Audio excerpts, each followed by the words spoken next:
It's an interesting subject.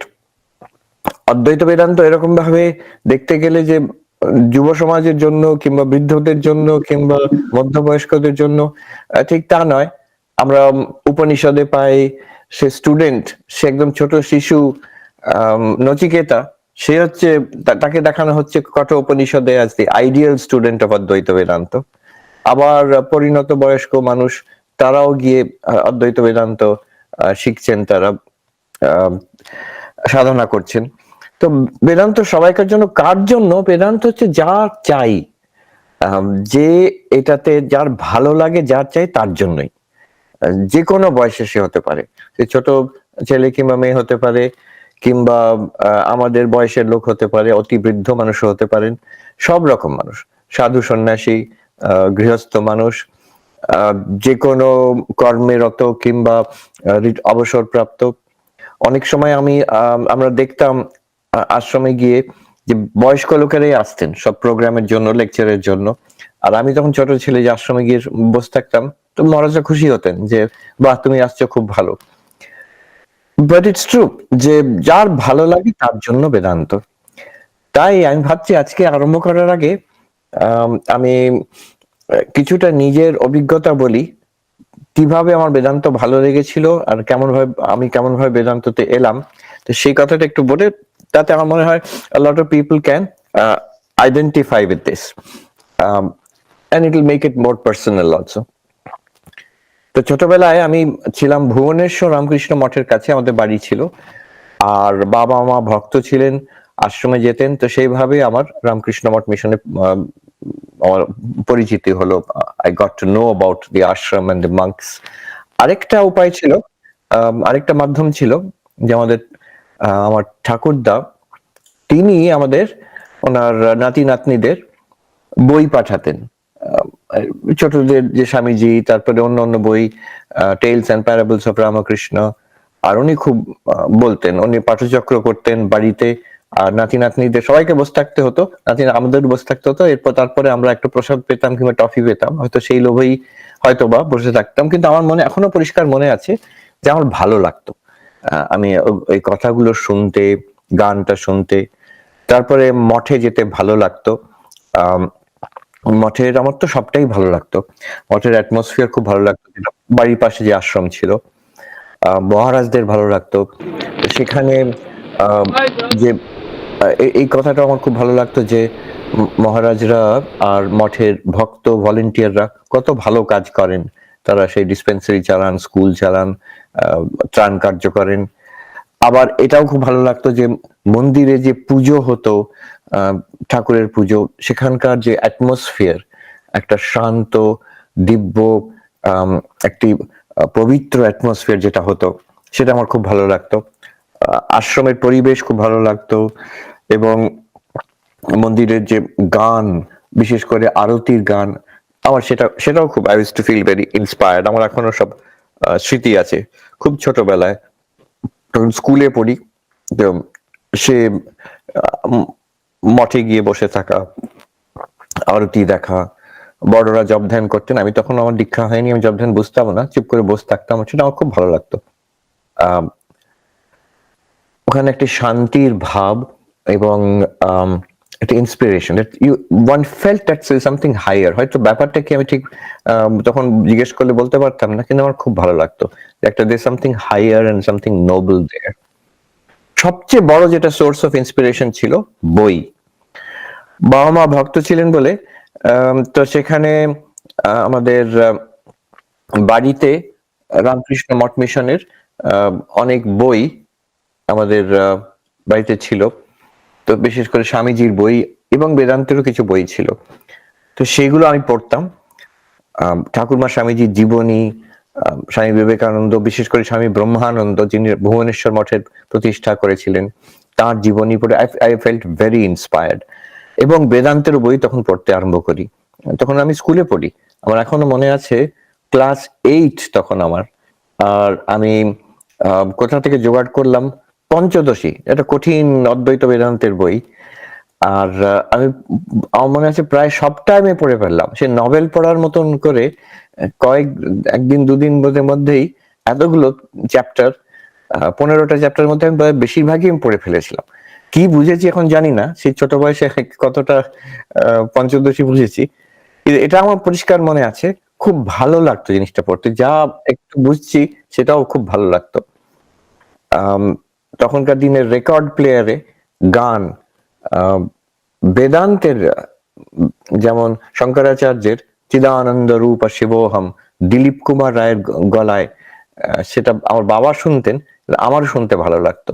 Vishnu সহস্রনাম chanting হচ্ছে, আমারও খুব ভালো লাগতো। So this is the source of my inspiration. কি করে আমি, how did I come to Vedanta. আর সাধু হওয়া ওইটাই কারণ। আই ফেল্ট ইন্সপায়ার্ড যে এরকম একটা জীবন সম্ভব।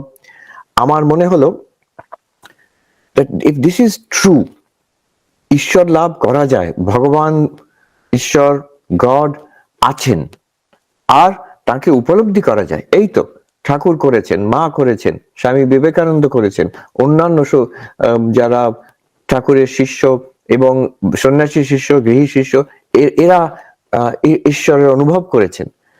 আচ্ছা, তাতে যে আনন্দ, পবিত্রতা, শান্তি পাওয়া যায়, তো মনে হচ্ছে যে এটা তো সাধারণ জীবনে পাওয়া যায় না।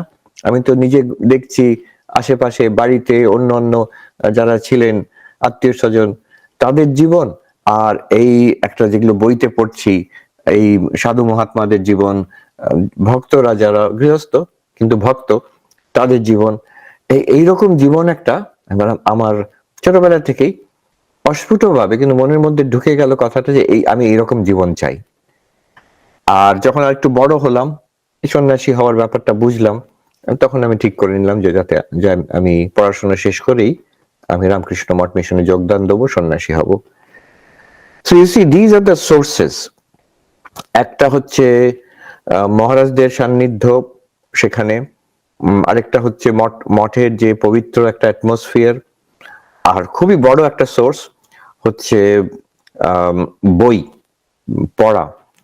তার মধ্যে দুরকম, একটা হচ্ছে যে ঠাকুরমা স্বামীজির বিষয়, তাদের আর যারা ডিসাইপলস, তাদের শিষ্যগণ, তাদের জীবনীর ঘটনা, আর তাদের শিক্ষা, এছাড়া বেদান্তের বই। উপনিষদ ছোটবেলায় পড়িনি, তখন গীতা পড়েছি, আর কিছু যা বই হাতে এসেছে, স্বামীজির রাজযোগ পড়েছি, এই যেমন বললাম অদ্বৈত বেদান্তের পঞ্চদশী পড়েছি, আরো বেশ কিছু অশোকানন্দ মহারাজের বই বেশ কিছু পড়েছিলাম। তারপরে দীক্ষা নিলাম, যখন বুঝলাম দীক্ষা ব্যাপারটা কেমন, আর তারপরে আমি ঠিক করলাম যে সন্ন্যাসী হয়ে যাব। এই জিনিসটা, এটা কিন্তু যে কোনো মানুষের হতে পারে। আর যারা ইয়াং, ছোট ছেলে মেয়ে, তাদের মধ্যেও আসতে পারে এটা। যেমন বললাম, আমরা উপনিষদে পাই নচিকেতার ঘটনা, বেস্ট স্টুডেন্ট অফ বেদান্ত, সে তো ছোট্ট ছেলে। অদ্বৈত বেদান্ত আজকে যুব সমাজ, তো এই বিষয়ে আমি কয়েকটা, I raise a few points. আর কি লাভ হতে পারে মানুষের, কি প্রয়োজন অদ্বৈত বেদান্ত আজকে যুব সমাজের জন্য, আজকের কি সমস্যা, বিশেষ করে আমরা কিভাবে প্র্যাকটিস করতে পারি এবং তাতে কি লাভ হবে আমাদের, এই নিয়ে কয়েকটি কথা বলবো। তারপরে প্রশ্ন উত্তর হবে। একটা আজকে দেখা যায় বিভিন্ন দিকের সমস্যা হচ্ছে, সেটা ইন্ডিয়াতেই হোক আর আমেরিকাই হোক, প্রত্যেকটি জায়গায় হয়তো কিছু বিশেষ সমস্যা আছে, কিন্তু কিছু সাধারণ সমস্যাও আছে, যেটা সারা এখন বিশেষ করে আজকালকার পৃথিবী বিশ্বব্যাপী অনেকটা একই রকম কালচার হয়ে গেছে, একই রকম সমস্যাও হয়ে গেছে। একটা সমস্যা হচ্ছে যে মানুষের একাগ্রতা একটু কমে গেছে, মনোযোগ একটু কমে গেছে। এই গত কয়েক বছর আমি বলবো, আজকালকার যে এই বিশেষ করে ডিজিটাল যুগে, সোশ্যাল মিডিয়ার যুগে মনোযোগের একটি অভাব এসে গেছে মানুষের মধ্যে। আর তার কারণ কি, আর তার কি সমাধান কি, তার কি কুফল আর তার কি সমাধান, সেটা নিয়ে একটু বলবো আমি। আরেকটা হচ্ছে যে কম্পিটিশন, তার জন্য যে প্রচন্ড অশান্তি, আর তার যে মানসিক অনেক সময় মানসিক রোগে পরিণত হয় সমাজের চাপের জন্য, চাকরির চাপ, তারপরে পড়াশোনার দিক থেকে চাপ, বাড়ির লোকেদের দিক থেকে চাপ, আরো অনেক কিছু কিছু সামাজিক চাপ আছে, তার জন্য মানসিক রোগ হয় কিংবা অশান্তি হয়। সেখানে কিভাবে আমাদের বেদান্ত সাহায্য করতে পারে, এটা নিয়ে কিছু বলবো। এবং সর্বোপরি বেদান্তের যে উদ্দেশ্য, বেদান্তের উদ্দেশ্য যে আমাদের সমস্যার একটা সমূলে উৎপাটন করা, সমূলে তার নাশ করা। কি করে সেটা আমাদের সব রকম সমস্যা we can overcome with Vedanta at a spiritual level, সেই কথাটাও একটু বলবো আমি। স্বামী বিবেকানন্দ যখন বেদান্তের কথা বলছেন এখানে আমেরিকাতে, আমি এখন বসে আছি Vedanta society of New York, তো এইটা প্রতিষ্ঠা করেছিলেন স্বামী বিবেকানন্দ। আমরা সবাই জানি স্বামী বিবেকানন্দ এই দেশে আমেরিকায় এসেছিলেন 1893-তে for the World Parliament of Religions, শিকাগোতে এসেছিলেন 1893-তে, সেপ্টেম্বরে ওয়ার্ল্ড পার্লামেন্ট অফ রিলিজিয়ন্স হয়েছিল। কিন্তু তারপরে উনি নিউ ইয়র্কে এলেন, আর নিউ ইয়র্কে এসে সেই প্রথম আশ্রম প্রতিষ্ঠা হলো। এর আগে ভারতবর্ষে তো নিশ্চয়ই বারানগর মঠ ছিল, কিন্তু এই বিদেশে প্রথম আশ্রম, আর এই প্রথম একটি ইন্ডিয়ান আশ্রম এখানে প্রতিষ্ঠা হলো, হিন্দুদের আশ্রম। এটা হচ্ছে Vedanta society of New York সেটা 1894-এ হয়েছে বেদান্ত প্রচারের জন্য। স্বামী বিবেকানন্দ যখন বেদান্তের কথা বলছেন এখানে, উনি কিন্তু একটা সামগ্রিক ভাবে বলছেন। এই ব্যাপারটা একটু বোঝা দরকার। যেই বলি অদ্বৈত বেদান্ত, তার একটা টেকনিক্যাল মানে আছে। অদ্বৈত বেদান্ত মানে কি? আমরা জানি আমাদের মূল ধর্ম গ্রন্থ হচ্ছে বেদ, আর বেদ তো বিশালকায়, অনেক কিছু আছে তার মধ্যে। তার মধ্যে আমরা পাই উপনিষদ। এই উপনিষদ কয়েকটি টেক্সট 4টি বেদের মধ্যে ছড়ানো আছে। এই উপনিষদ হচ্ছে বেদান্ত। আমি আবার বলবো, যদি কি পরিষ্কার জানতে চাই, আপনি স্পষ্টভাবে বলুন বেদান্ত কি, জিনিসটা কি, ব্যাপারটা কি। টেক্সচুয়াল বেসিস অফ বেদান্ত হচ্ছে উপনিষদ। এই যে উপনিষদ সমগ্র যদি আমরা করি, বেদান্ত সার একটি বই আছে, তাতে ডেফিনেশন দেওয়া আছে বেদান্ত মানে কি। বেদান্ত নাম উপনিষদ প্রমাণম, মানে বেদান্ত আর কিছু নয়, এই উপনিষদ যে প্রমাণ, মানে তার থেকে যে আমরা জ্ঞানটা পাই, সেইটিকে বেদান্ত বলা হচ্ছে। এখন শুধু উপনিষদ নয়, আমরা বেদ উপনিষদ কজন পড়ি? এই যে আমি বললাম ছোটবেলায় আমার ইন্টারেস্ট হলো, আমি বেদান্ত জানতে চাইলাম, কিন্তু উপনিষদ পড়িনি। আমি হয়তো উল্টে পাল্টে দেখেছি, পড়েছি আমি গীতা। অতএব আরেকটি খুব ভেরি ইম্পর্টেন্ট টেক্সট, আমি বলবো মোস্ট ইম্পর্টেন্ট টেক্সট হচ্ছে বেদান্তের টেক্সট হচ্ছে ভগবত গীতা। অনেকে হয়তো উপনিষদ জানে না, কিন্তু গীতার নাম সবাই শুনেছে, একটু উল্টে পাল্টে দেখেওছে হয়তো সবাই, আর অনেকে পড়েওছে। তো এই ভগবত গীতা শ্রীকৃষ্ণ অর্জুনকে শিক্ষা দিচ্ছেন, আর কি শিক্ষা দিচ্ছেন? যা শিক্ষা দিচ্ছেন সেটা বেদান্ত, কিন্তু সেই বেদান্ত তার ভিত্তি হচ্ছে উপনিষদ। অনেক জায়গায় শ্রীকৃষ্ণ উপনিষদ থেকে কোটেশনই দিচ্ছেন একদম। তো ভগবত গীতা হচ্ছে বেদান্তের আরেকটি অন্যতম টেক্সট। এছাড়া আছে দার্শনিক দিক থেকে দেখতে গেলে ব্রহ্মসূত্র আছে, ব্যাসদেবের রচিত ব্রহ্মসূত্র। সেখানে দার্শনিক প্রশ্নগুলোকে সমাধান করা হয়েছে। যে উপনিষদ পড়তে গিয়ে মানুষের অনেক প্রশ্ন হতে পারে, সেই প্রশ্ন, বিভিন্ন রকম প্রশ্ন তোলা হয়েছে, আর সেগুলো সমাধান করা হয়েছে যুক্তির আধারে। এবার হলো কি, আজ থেকে ধরা যাক প্রায় 1200-1300 বছর আগে শঙ্করাচার্য এসে এই উপনিষদের উপরে ভাষ্য লিখলেন, ব্যাখ্যা, বিশেষ বেসিক্যালি এক্সপ্লেনেশন অফ উপনিষদস। গীতার ভাষ্য লিখলেন, গীতার ব্যাখ্যা লিখলেন, সবই সংস্কৃততে, আর ব্রহ্মসূত্রের ভাষ্য লিখলেন। তো এই যে শঙ্করাচার্য এসে ভাষ্য লিখে গেলেন, বিশেষ করে ব্রহ্মসূত্রের ভাষ্য, তো একটি উপনিষদের বেদান্তের একটি ইন্টারপ্রিটেশন, একটা স্কুল, একটা মতবাদ পুষ্ট হলো।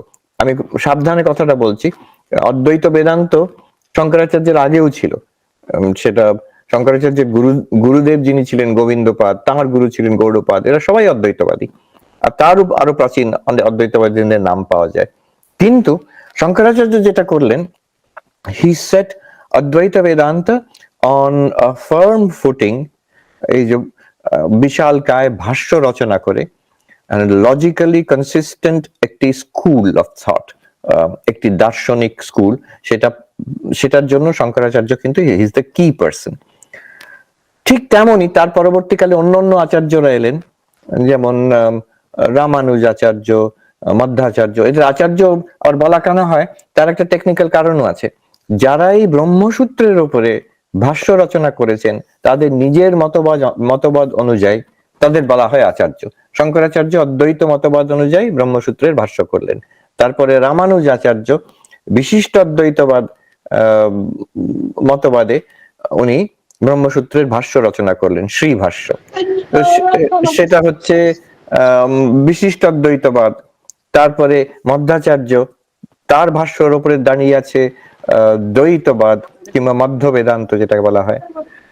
তারপরে নিম্বার্কাচার্য দ্বৈতাদ্বৈতবাদ, বল্লভাচার্য শুদ্ধাদ্বৈতবাদ। তো এইরকম অনেক বেশ কয়েকটি বেদান্তের স্কুল, দার্শনিক মতবাদ সৃষ্টি করা হয়। সবাই একটু যদি মিউট করে দিলে খুব ভালো হয়। এবার স্বামী বিবেকানন্দ যখন এখানে প্রচার করলেন নিউ ইয়র্কে, এবার প্রশ্ন ওঠে তাহলে তিনি কি প্রচার করলেন? তিনি কি অদ্বৈতবাদ প্রচার করলেন, না বিশিষ্ট অদ্বৈত, না দ্বৈতবাদ? তিনি একটি সামগ্রিক ভাবে পড়লেন, কিন্তু তার মূল প্রচারের যেটা ভিত্তি, যার মূল দার্শনিক স্রোত, সেটা অদ্বৈতবাদ। বাট অদ্বৈতবাদ কিন্তু it is taught through the lens of inflected by Sri Ramakrishna. তাঁর নিজের দার্শনিক চিন্তাধারা এবং তার গুরু শ্রীরামকৃষ্ণ দেব, তাঁর যে দার্শনিক দৃষ্টিকোণ, তো সেই দিক থেকে অদ্বৈতবাদ। শুধু যে ক্লাসিক্যাল অদ্বৈতবাদ, শাঙ্কর বেদান্ত, শুধু সেটা তা নয়, সেটা মূল ধারা ছিল, কিন্তু তার থেকে আমি বলবো আরো এক্সপ্যান্ডেড, আরো বেশ কয়েক পা এগিয়ে গিয়ে স্বামীজি যেটা বলেছেন, তার একটা দিক হচ্ছে যে তিনি এখানে যখন উনি বেদান্ত শেখাচ্ছেন, ওনার থেকে আরম্ভ হয়েছে, বিবেকানন্দ থেকে আজ অব্দি আমরা যখন এখানে বেদান্ত বলি, বেদান্ত সোসাইটি, বেদান্ত পড়াচ্ছি, সেটা অদ্বৈতবাদের জ্ঞানের দিকটাও আছে, কিন্তু ভক্তির দিকও আছে, ধ্যানের দিকও আছে, আর কর্মের দিকও আছে। তো এই চারটে যোগ যে সমন্বয়, জ্ঞান যোগ, ভক্তি যোগ, রাজযোগ এবং কর্মযোগ, এটা একটা বিশেষত্ব। এখন মূল অদ্বৈতবাদ, তাতেও কিন্তু জ্ঞানের সঙ্গে সঙ্গে ধ্যান, ভক্তি, কর্মের স্থান আছে, কিন্তু সেখানে সেগুলো হচ্ছে দোজ আর প্রিলিমিনারি। কর্ম একটা প্রিলিমিনারি, প্রারম্ভিক। ভক্তি তার একটা প্রারম্ভিক প্র্যাকটিস। কর্ম তার একটা preliminary discipline. Main discipline is জ্ঞান, নলেজ। অহম ব্রহ্মাস্মি জ্ঞান কি করে হয়, সেটা মেইন ডিসিপ্লিন ছিল। স্বামী বিবেকানন্দ চারটে যোগের সমন্বয়, হারমোনি অফ যোগাস উনি শিখিয়েছেন। এমনকি আমরা যে রামকৃষ্ণ মঠ মিশনের যেটা লোগো দেখি, সিম্বলটা দেখি, যে আপনারা সবাই দেখেছেন, যেখানে একটা পদ্ম প্রস্ফুটিত হচ্ছে, একটা হাঁস সাঁতার কাটছে, পেছনে সূর্য, উদীয়মান সূর্য, হ্যাঁ, আর সবটাকে বেষ্টন করে একটি সর্প আকারে। তো এই যে সিম্বলটা, এটা কিন্তু স্বামীজি এখানে করেছিলেন নিউ ইয়র্কে। একবার ওনার একটা বক্তৃতা প্রকাশ করার জন্য প্রিন্টার এসে বললো যে আমরা একটা প্যাম্ফলেট ছাপবো আপনার বক্তৃতার, তো একটা কিছু সিম্বল, কিছু একটা থাকলে ভালো হয়, দেখতে ভালো লাগে।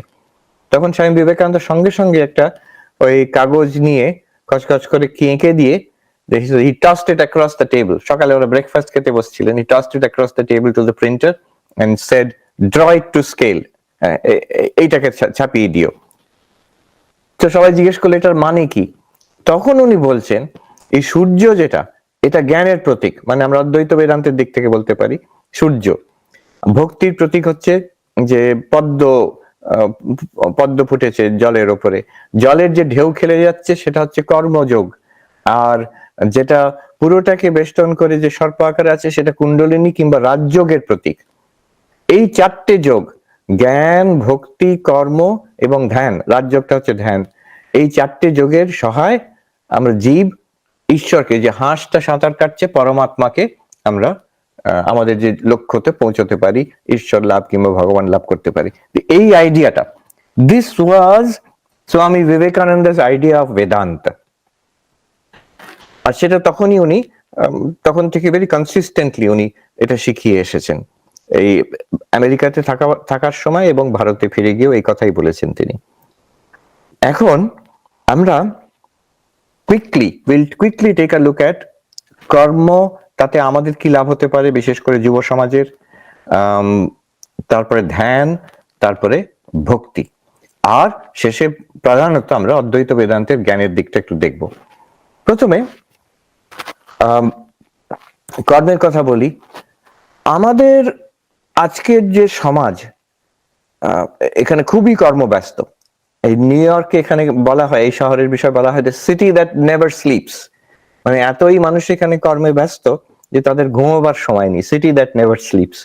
আজকে সারা পৃথিবী কিন্তু তাই, ভারতবর্ষ তাই। বিশেষ করে গত 10-20 বছরে ভারতবর্ষ এত পরিবর্তন হয়েছে, খুব কর্মপ্রধান দেশ হয়েছে, খুব বিজি। এখান থেকে আমেরিকানরা যেটা আগে ভারতবর্ষকে 60-70 বছর আগে খুবই স্লিপি, কোয়াইট, শান্ত জায়গা মনে হতো, এখন ঠিক তার উল্টো, প্রচন্ড বিজি, খুব কর্মের ধুলো উঠছে এখন ভারতবর্ষে। আমার মনে পড়ে স্বামী বিবেকানন্দ যখন ভারতবর্ষে ফিরছেন, সিস্টার নিবেদিতা আছেন জাহাজে। তো সিস্টার নিবেদিতা তো ভারতের কথা অনেক কথা শুনেছেন স্বামীজির কাছে, কিন্তু প্রথম এই দেখলেন, জাহাজ থেকে ভারতবর্ষ দেখলেন, দেখে সিস্টার নিবেদিতা বলছেন, ও স্বামী, হাউ পিসফুল, কি শান্ত, কি সুন্দর শান্ত। স্বামী বিবেকানন্দ কিন্তু বকে দিলেন, বললেন যে এটা শান্তি নয়। এই মানুষ, এখানকার মানুষ একটা পদদলিত, তারা একটা ফরেন পাওয়ার, তখন ব্রিটিশ সাম্রাজ্য, তাদের আন্ডারে কলোনাইজড, এরা সুপারস্টিশিয়াস, এরা খেতে পায় না, তারা হাংরি, তারা অশিক্ষিত।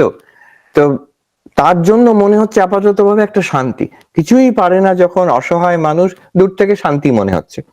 স্বামীজি বলছেন, it is the piece of the grave, এটা যেন কবরস্থানের শান্তি, এটা আমি চাই না।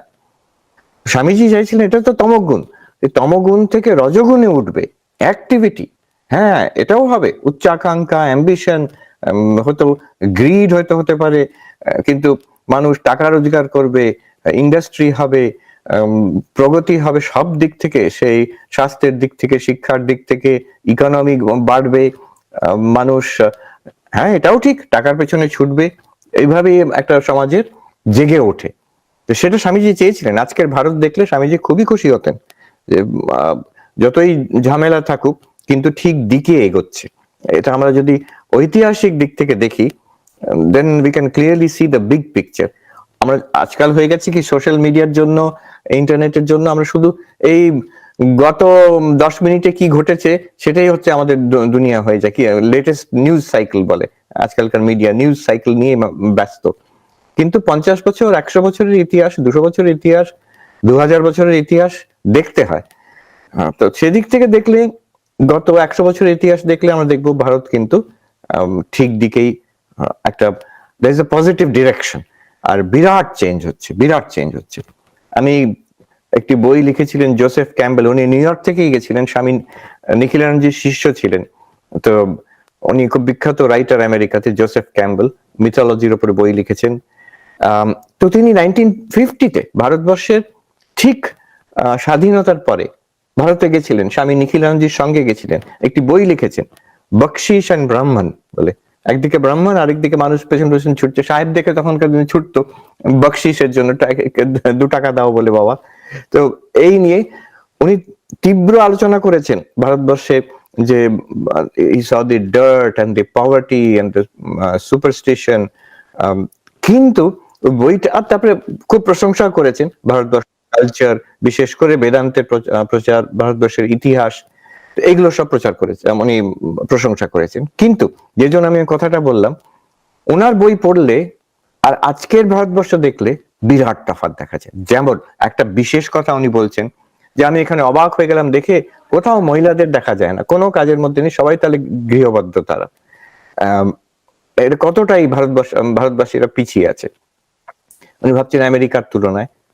কিন্তু আজকে যদি দেখা যায়, আজকে যদি উনি আসতেন, উনি দিল্লিতে গেছেন, বেনারসে গেছেন, কলকাতায় এসেছেন, তো আজকে যদি আসতেন, কি তফাৎ! প্রত্যেক স্তরে, প্রত্যেক জায়গায় মহিলারা এখন অ্যাক্টিভ, সক্রিয়, তারা engaged. This tremendous change has taken place in India. কর্মব্যস্ত, এর মধ্যে কিন্তু সমস্যাটা এটা হতে পারে, যুব সমাজের সমস্যা হচ্ছে কম্পিটিশন, প্রচন্ড চাপ, তার জন্য মানসিক চাপের জন্য টেনশন, মানসিক রোগ, আনহ্যাপিনেস। এর মধ্যে আমাদের কোন কর্মের ফিলসফি, কোন কর্মের যে দর্শন আমাদের সাহায্য করতে পারে, এইখানে আমার মনে হয় স্বামী বিবেকানন্দের কথাটা। স্বামী বিবেকানন্দের যে কর্মযোগ, এটা আমার মনে হয় অবশ্যই সবাইকার একবার উল্টে পাল্টে দেখা উচিত, কিছুটা পড়া উচিত, ভাবা উচিত। কি করে আমাদের জীবনের কর্ম, যে কর্মে পরিণত বেদান্ত বলা হয়, how we can use karma, transform our karma, our life of action.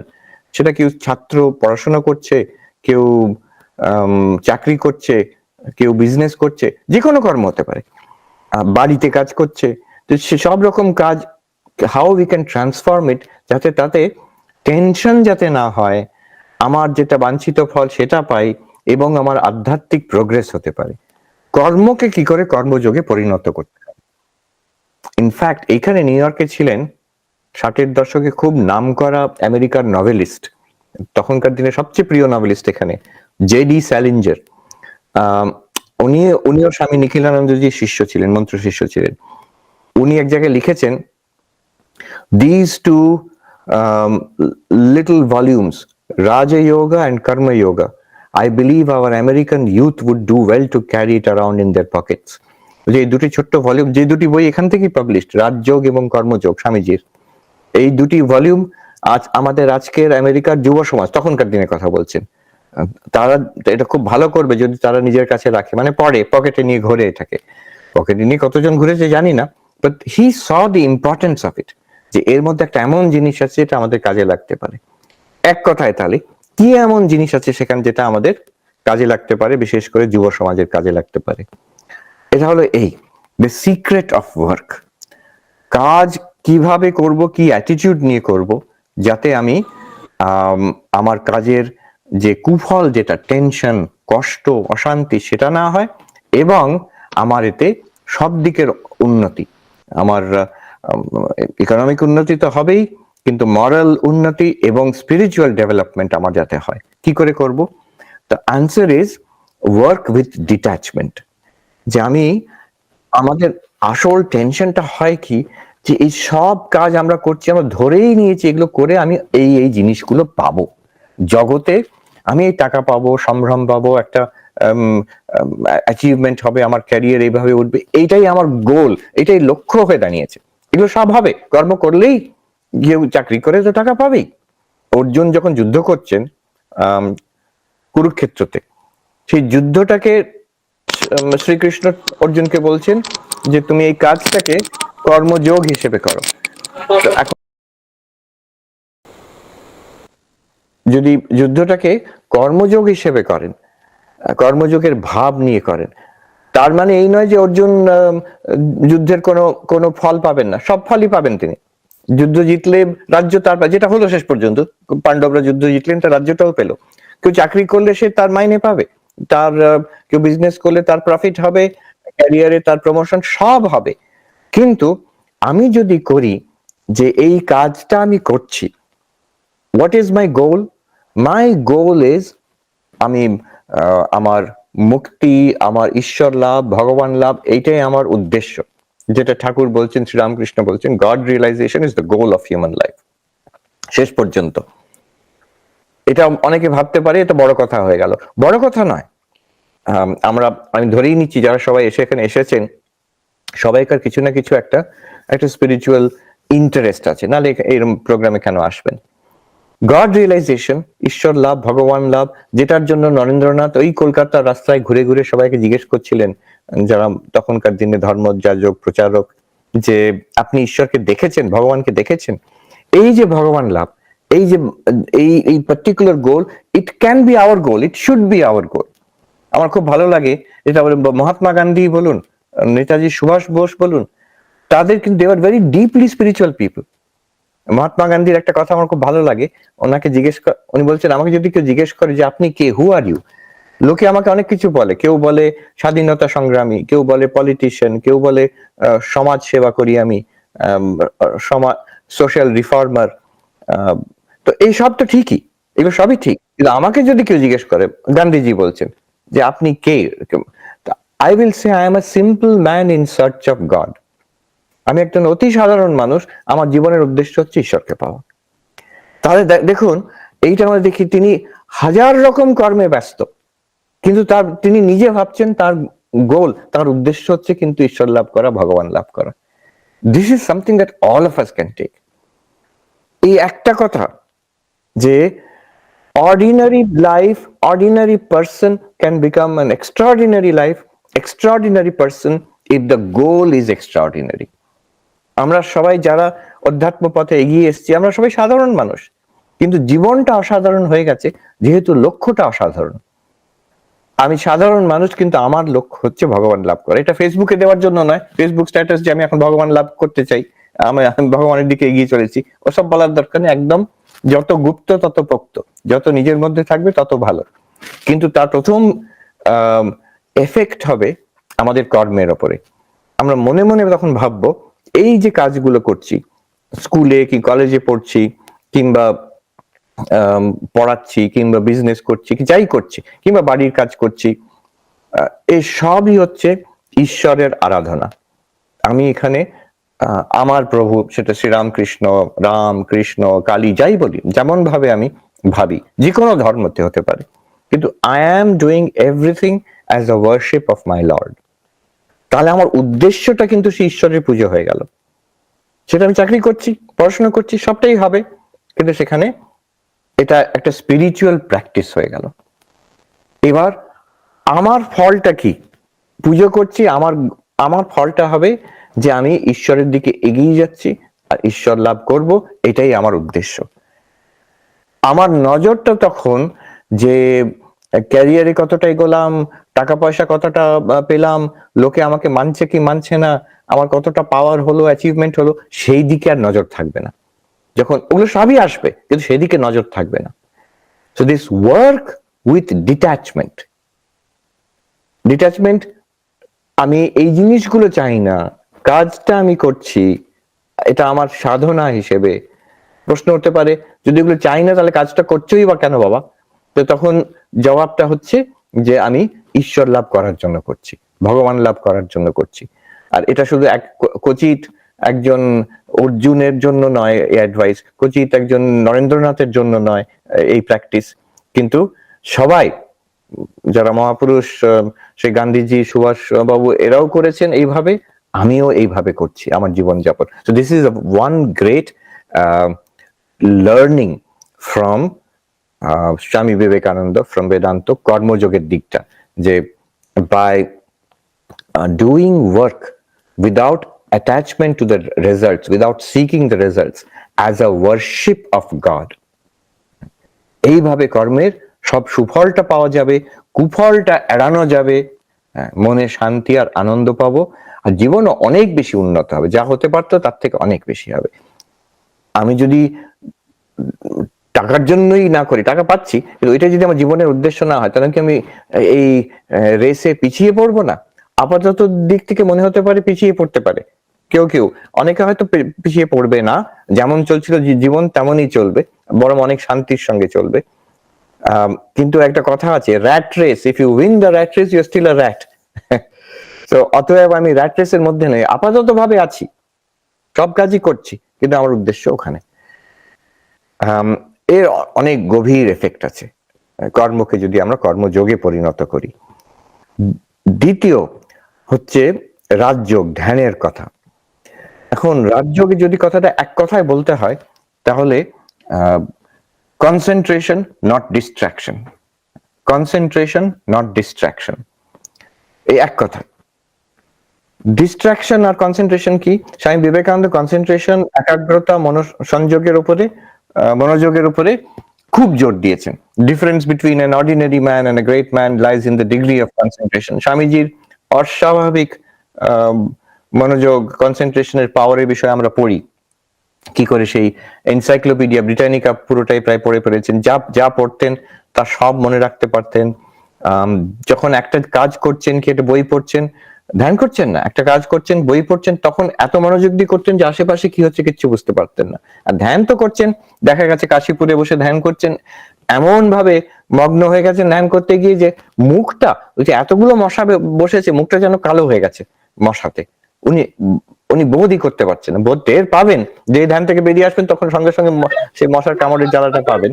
কিন্তু ধ্যানের সময় এত একাগ্রতা, হ্যাঁ এটা একটু মিউট করতে হবে, হ্যাঁ, ধ্যানের সময় এত একাগ্রতা যে উনি কোনো বোধই নেই। আমাদের একটা মশা এলে আমাদের ধ্যান করতে পারি না।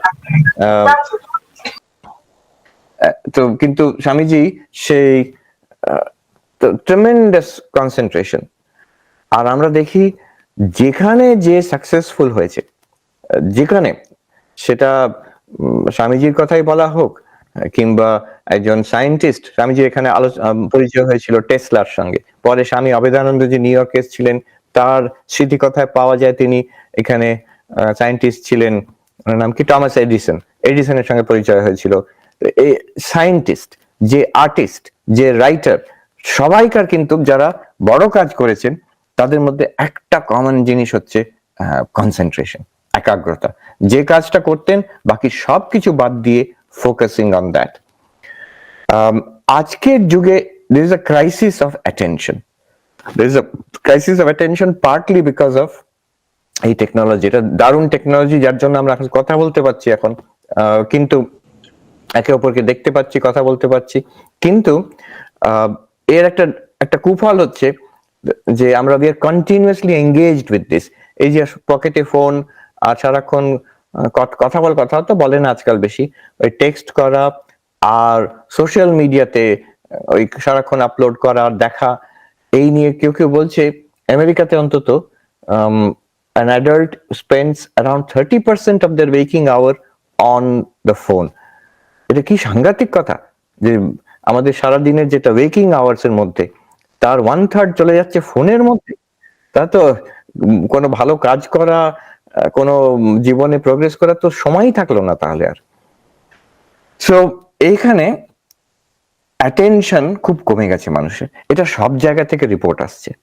টিচাররা বলছেন যে নতুন প্রজন্ম যারা ছাত্রছাত্রী, ছোট ছোট ছেলেমেয়েরা তারা স্কুলে আসছে, বেশিক্ষণ মন দিতে পারে না। যে কোনো একটা ক্লাসে আগে আমরা অন্তত এক্সপেক্ট করতাম আধ ঘন্টা তো অন্তত শুনবে 40 মিনিটের মধ্যে, এখন হয়তো বড় জোর 5 মিনিট 10 মিনিটের পরেই অস্থির হয়ে যাচ্ছে। আমি এখানেও দেখেছি আমেরিকাতে খুব ইন্টেলিজেন্ট ছেলে মেয়ে, যারা ভারতীয় হতে পারে, এশিয়ান, চাইনিজ কিংবা অন্যান্য আমেরিকান যারা মানে হোয়াইট, যে কোনো কমিউনিটির হোক, খুব ইন্টেলিজেন্ট, ট্যালেন্টেড, কিন্তু একটা অদ্ভুত রকমের ছটপটে ভাব। বেশিক্ষণের জন্য ওরা চুপচাপ বসে থাকতে পারে না, জানো। তো this is a great loss. যে কোনো বড় কাজ করতে গেলে কনসেন্ট্রেশন দরকার। এখন পজিটিভ সাইকোলজিতে অনেক কাজ হচ্ছে, মিহাই চিকজেনমিহাইয়ের বই আছে ফ্লো, তারপরে রিসেন্টলি ড্যানিয়েল গোলেম্যান বই লিখেছেন ফোকাস, আরো অন্য অনেকগুলো বই লেখা হয়েছে এই নিয়ে। এই কনসেন্ট্রেশন, অ্যাটেনশন নিয়ে এখন বেশ কিছু গবেষণা, বেশ ভালো বই আর ভালো কাজ হচ্ছে। দেখা যাচ্ছে যে অ্যাটেনশনের কত সুফল আর ডিস্ট্রাকশন, ল্যাক অফ অ্যাটেনশনের কত কুফল। একজন আমাকে বললো যে যে আমরা যদি নতুন প্রজন্মকে জিজ্ঞেস করি, তারা কিন্তু আমি যে মনোযোগ দিচ্ছি না, আমি একটা অ্যাটেনশন কনসেন্ট্রেশন নেই, এটাকে খারাপ ভাবে দেখে না, যেন একটা আমার রাইট, আমি মনোযোগ দেবো কেন, আমি এটা কিছুক্ষণ 2 মিনিট দেখবো, ওটা 3 মিনিট দেখবো, তারপর 5 মিনিট গল্প করব, আবার একটা কিছু দেখবো, আবার 2 মিনিট পড়াশোনা করবো, এইভাবেই থাকবো, অসুবিধা কি আছে?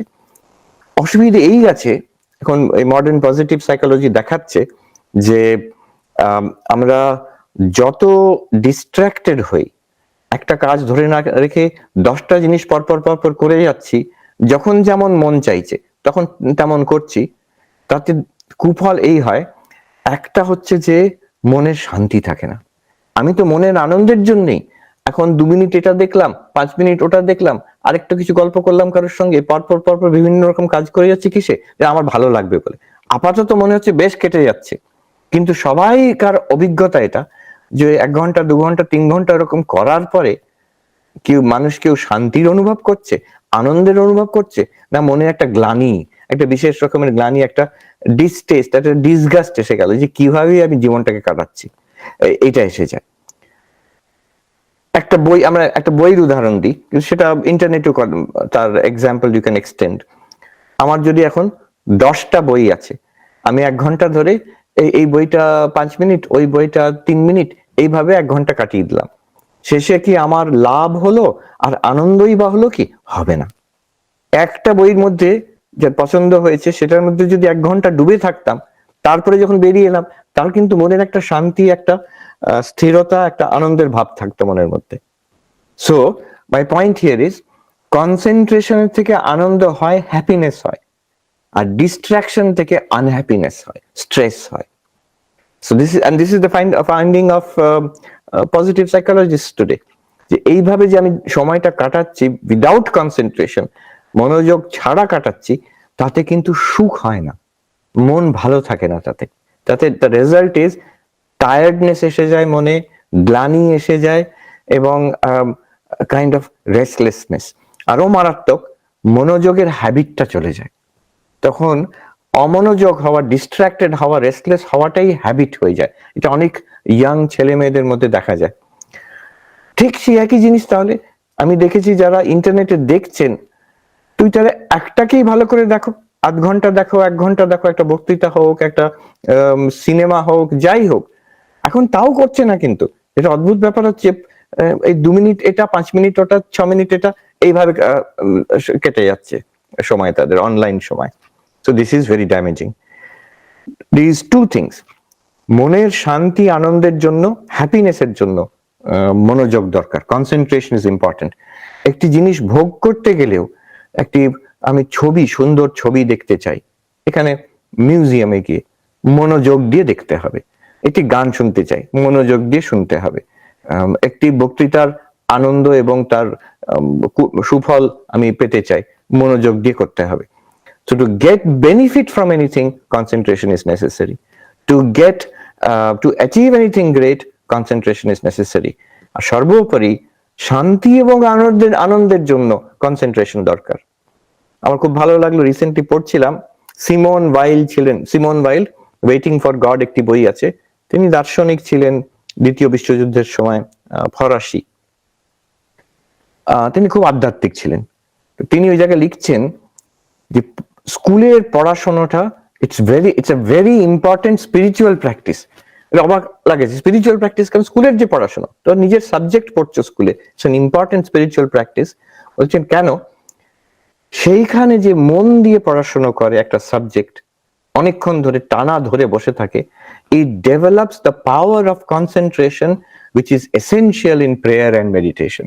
পরবর্তীকালে যে আমি প্রার্থনা এবং ধ্যানের কথা বলেননি, প্রার্থনার কথা বলেছেন, তো সেইখানে যে মনোযোগ দরকার, সেটা কিন্তু এই ছোটবেলায় মন দিয়ে পড়াশোনা করলে যে পাওয়ার একটা ডেভেলপ করে, সেটাই কাজে লাগে পরবর্তীকালে। তো বলছেন school studies are very important spiritual discipline, আধ্যাত্মিকতার জন্য। এবং বলছেন যে সাবজেক্টটা ভালো লাগে না, সেটাকে যদি মন দিয়ে করি, that is actually even better practice. তার কারণটা হচ্ছে, ভালো না লাগা তো সেটা আমার অসুবিধা। প্রত্যেকটা সাবজেক্ট আছে যেটা ফ্যান আছে, যে কোনো সাবজেক্ট আমার হয়তো বোরিং লাগতে পারে, দেখবেন সেই সাবজেক্টে এমন লোক পেয়ে যাবেন যারা সেই সাবজেক্টটাকে ভালোবাসে। আমরা হয়তো সংস্কৃত ব্যাকরণ ভালো লাগে না, বোরিং লাগে, কিন্তু যে সংস্কৃত পণ্ডিত, তার কাছে ওইরকম সুন্দর সাবজেক্ট ছাড়া আর হয় না, তারা তাতেই মেতে আছে। অতএব সাবজেক্ট ভালো লাগা এটা মনের ব্যাপার। প্রত্যেকটা সাবজেক্টই ভালো, যে সাবজেক্ট আমার পছন্দের নয় সেটাও ভালো, সেটাকে মন দিয়ে করলে কিন্তু কনসেন্ট্রেশন খুব ভালো, কনসেন্ট্রেশনের পাওয়ার খুব ডেভেলপ করে। So this is an important thing. আমরা রাজযোগ আমাদের এই কনসেন্ট্রেশন পাওয়ার ডেভেলপ করার বিষয়ে বলা হয়। এবার শেষে আসি আমি আমাদের যেটা মূল বক্তব্যের কথা, এই যেটি হচ্ছে জ্ঞান যোগ। জ্ঞান যোগ প্রত্যেক বেদান্তের ধারাতেই আছে, কিন্তু অদ্বৈত বেদান্ততে প্রাধান্য হচ্ছে জ্ঞান যোগের। এইটি আমার বিশেষ করে খুব ভালো লাগে। আমার ছোটবেলাও খুব ভালো লাগতো শুনতে, সেই দিলীপ কুমার রায়ের গলাতে, ওই চিদানন্দ রূপ শিবোহম, শঙ্করাচার্যের নির্বাণ শতকম। প্রথম কথা এইটা যে আমাদের আসল সত্তা হচ্ছে দিব্য, দ্যাট উই আর ডিভাইন। আমি কে? যে আমি শরীর নই, মন নই, আমি চৈতন্য, আমি দ্রষ্টা চৈতন্য, এই ব্যাপারটাই আমার খুব ভালো লাগতো ছোটবেলায় পড়তে আর শুনতে এই গান থেকে, চিদানন্দ রূপ শিবোহম। আর বেদান্তের আরেকটা দিক আমার খুব ভালো লাগতো, যে একত্বের দিকটা, যে আমরা সবাই মনে হচ্ছে আমরা অনেকে এখানে যেমন বলছে 170-এর উপরে লোক আছে, ঠিকই এতজন আমরা, কিন্তু বেদান্ত বলছে একটা গভীর স্তরে, সূক্ষ্ম স্তরে গেলে দেখা যাবে আমরা সবাই এক। এটা কোনো রেটরিক নয়, এটা কোনো একটা একটা কোনো স্লোগান নয় যে আমরা সবাই এক। অ্যাকচুয়ালি এক। ফিজিক্যালি আমরা এক নই, মানসিক দিক থেকে আমরা এক নই, সবাই অনেক বিভিন্ন, আমাদের অনেক রকম পার্সোনালিটি আছে, কিন্তু শরীর মনের পারে চৈতন্য, আমাদের চৈতন্য বলবো না, আমরাই চৈতন্য। আর সেই চৈতন্য কিন্তু এক, চৈতন্য কনসিয়াসনেস সেটা এক। আর এই জিনিসটা যেটা বোঝা যায় এবং ধরা যায়, অভিজ্ঞতা করা যায়, অনুভব করা যায়, আর খুব একটা শক্তও নয়, যে এই সব জিনিসগুলো আমি যখন পড়তাম আর শুনতাম আমার খুব ভালো লাগতো। তো অদ্বৈত বেদান্তের একটা বিশেষ, আমার বলবো আমার কাছে একটা বিশেষ স্থান আছে। অদ্বৈত বেদান্ত বলে যে স্বামী বিবেকানন্দের কথাতে দুটি দিক, the divinity of the human soul and the oneness of all existence, যে আমরা শরীর নই, মন নই, আমরা সেই সচ্চিদানন্দ সাক্ষী স্বরূপ, এবং the oneness of all existence, আমরা সবাই এক। এই ওয়াননেস থেকে অনেক কিছু আসে, যেমন এথিক্স, যে আমি ভালো কেন হব, আমি সত্যবাদী কেন হব, আমি নন ভায়োলেন্ট কেন হব, আমি মানুষের সেবা করব কেন, আমি শুধু আমি আর আমার নিয়ে মেতে থাকতে পারি, যে না, আমি আর আমার মানে এই ছোট শরীর, একটা ব্যক্তিত্ব, এটা নিয়ে মেতে থাকলে হবে কি, আমি একটা অদ্বৈত বেদান্তের দৃষ্টিতে আমি ভ্রমে আছি, আমি একটা I am living in a false construct of my own. আমি এই আলাদা পার্সোনালিটি, এটা তো সত্য নয়, এর আরো গভীরে আছে একত্ব। তো if I live in that একত্ব, in that oneness, then I'm living in truth. সেটাই হচ্ছে আমাদের ব্রহ্মস্বরূপ। অদ্বৈত বেদান্ত বলে যে সেই একত্বটা জানা আর অনুভব করা, এর জন্য অনেক মেথড আছে।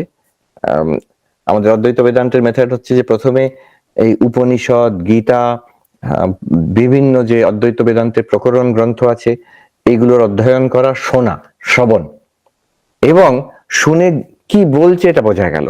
এরপরে আমাদের অনেক সন্দেহ হতে পারে, আচ্ছা আমি শরীর নয়, এটা মানে কি, তো শরীর আছে, কিন্তু আমি যে শরীর নয়, তাহলে আমি আর শরীর দুটো কি আলাদা জিনিস, এটা কি করে বুঝতে পারবো? তারপরে আমরা সব ভিন্ন, এটা এক কি করে হলো? ব্রহ্ম সত্য, জগৎ মিথ্যা বলা হচ্ছে, জগৎটা মিথ্যা কেন মনে করব আমি? তো এই অনেক রকম প্রশ্ন হতে পারে। এই প্রশ্নের যুক্তিসঙ্গত ভাবে আলোচনা করা, জবাব পাওয়া টু আওয়ার স্যাটিসফ্যাকশন, যেটা দ্বিতীয় স্টেজ, তাকে বলা হয় মনন। এবং এই শ্রবণ মনন করার পরে একটি জ্ঞান উৎপন্ন হয় আমাদের মনে, একটা ধারণা পরিষ্কার হয়। এই ধারণাটাকে নিয়েই ডুবে থাকা কিছুক্ষণের জন্য, এটাই হচ্ছে অদ্বৈত বেদান্তের একটা বিশেষ রকমের ধ্যান আছে, তাকে নিদিধ্যাসন বলে। সব ধ্যান তো অনেক রকমের হয়, কিন্তু অদ্বৈত বেদান্তের ধ্যানটা হচ্ছে এইটা, যে শ্রবণ এবং মননের পরে যে জ্ঞানটি আমাদের পরিষ্কার হলো, ধারণাটি পরিষ্কার হলো যে আমি চৈতন্য, এই জগৎটা এই চৈতন্যের মধ্যেই উদ্ভাসিত, প্রকাশিত, তো আমরা এক, সারা বিশ্ব ব্রহ্মাণ্ড এক। তো এইটাকে নিয়ে থাকা কিছুক্ষণ, এটাকে নিদিধ্যাসন বলে। এটা করতে করতে হবে কি, তখন দিস শিফট উইল হ্যাপেন। বাইরের জগতে কিছু পাল্টাবে না, এই যেমন আছে তেমনই, এই শরীরটাও তেমন থাকবে, আমার জীবনটাও বাইরের থেকে একই রকম থাকবে, ভেতরে কিন্তু আমূল পরিবর্তন হয়ে যাবে। যে আমি নিজেকে ভাবতাম আমি এই মানুষটা সর্বপ্রিয়ানন্দ, ওই অমুক সময় জন্ম হয়েছিল, আর একটা সময় মারা যাব, আর এই আমার এই হচ্ছে আমি এইটুকু, এই শরীরটা, এর মধ্যে যা চিন্তা ভাবনা আবেগ আসছে, এটাই হচ্ছে আমার সব সর্বস্ব, আমার যেটুকু স্মৃতি আছে, এই হচ্ছে এই পার্সোনালিটিটাই আমি, এবং বাইরের সবটা হচ্ছে আমার থেকে আলাদা একটা জগৎ। এইটা পুরোপুরি পাল্টে যাবে, তখন পরিষ্কার বোঝা যাবে এই সমগ্র বিশ্ব ব্রহ্মাণ্ড, আমি এক চেতন, তার মধ্যে সমগ্র বিশ্ব ব্রহ্মাণ্ড প্রতিভাসিত হচ্ছে, এটা আমার থেকে আলাদা কিছু নয়। স্বপ্নতে যেমন একটা জগৎ দেখি আমরা, ঠিক তেমনই স্বপ্নতে তো স্বপ্নের যে মন যে স্বপ্ন দেখছে তার মধ্যে একটা জগৎ কল্পনা করছে সেটা স্বপ্নতে, ঠিক সেটা উদাহরণ। ঠিক তেমনি এই এখনই এই আমাদের যে চেতন, যার জন্য আমরা দেখতে শুনতে পাচ্ছি, এই চেতন এর মধ্যেই সারা বিশ্ব ব্রহ্মাণ্ড উদ্ভাসিত হচ্ছে। অতএব এই চেতন থেকে আলাদা নয় আমাদের জগৎটা, আর আমি এই দুটো আলাদা নয়। আমি এই জগৎ রূপে নিজেকে দেখছি আমি। অতএব তাহলে আমি আর এই জগৎ এক। কিন্তু এখান থেকে এথিক্স আসছে যে আমি কেন মানুষের ক্ষতি করব না। সে মানুষটা তো আমি তাকে ক্ষতি করা মানে একটা গভীর স্তরে in a deep sense I am harming myself.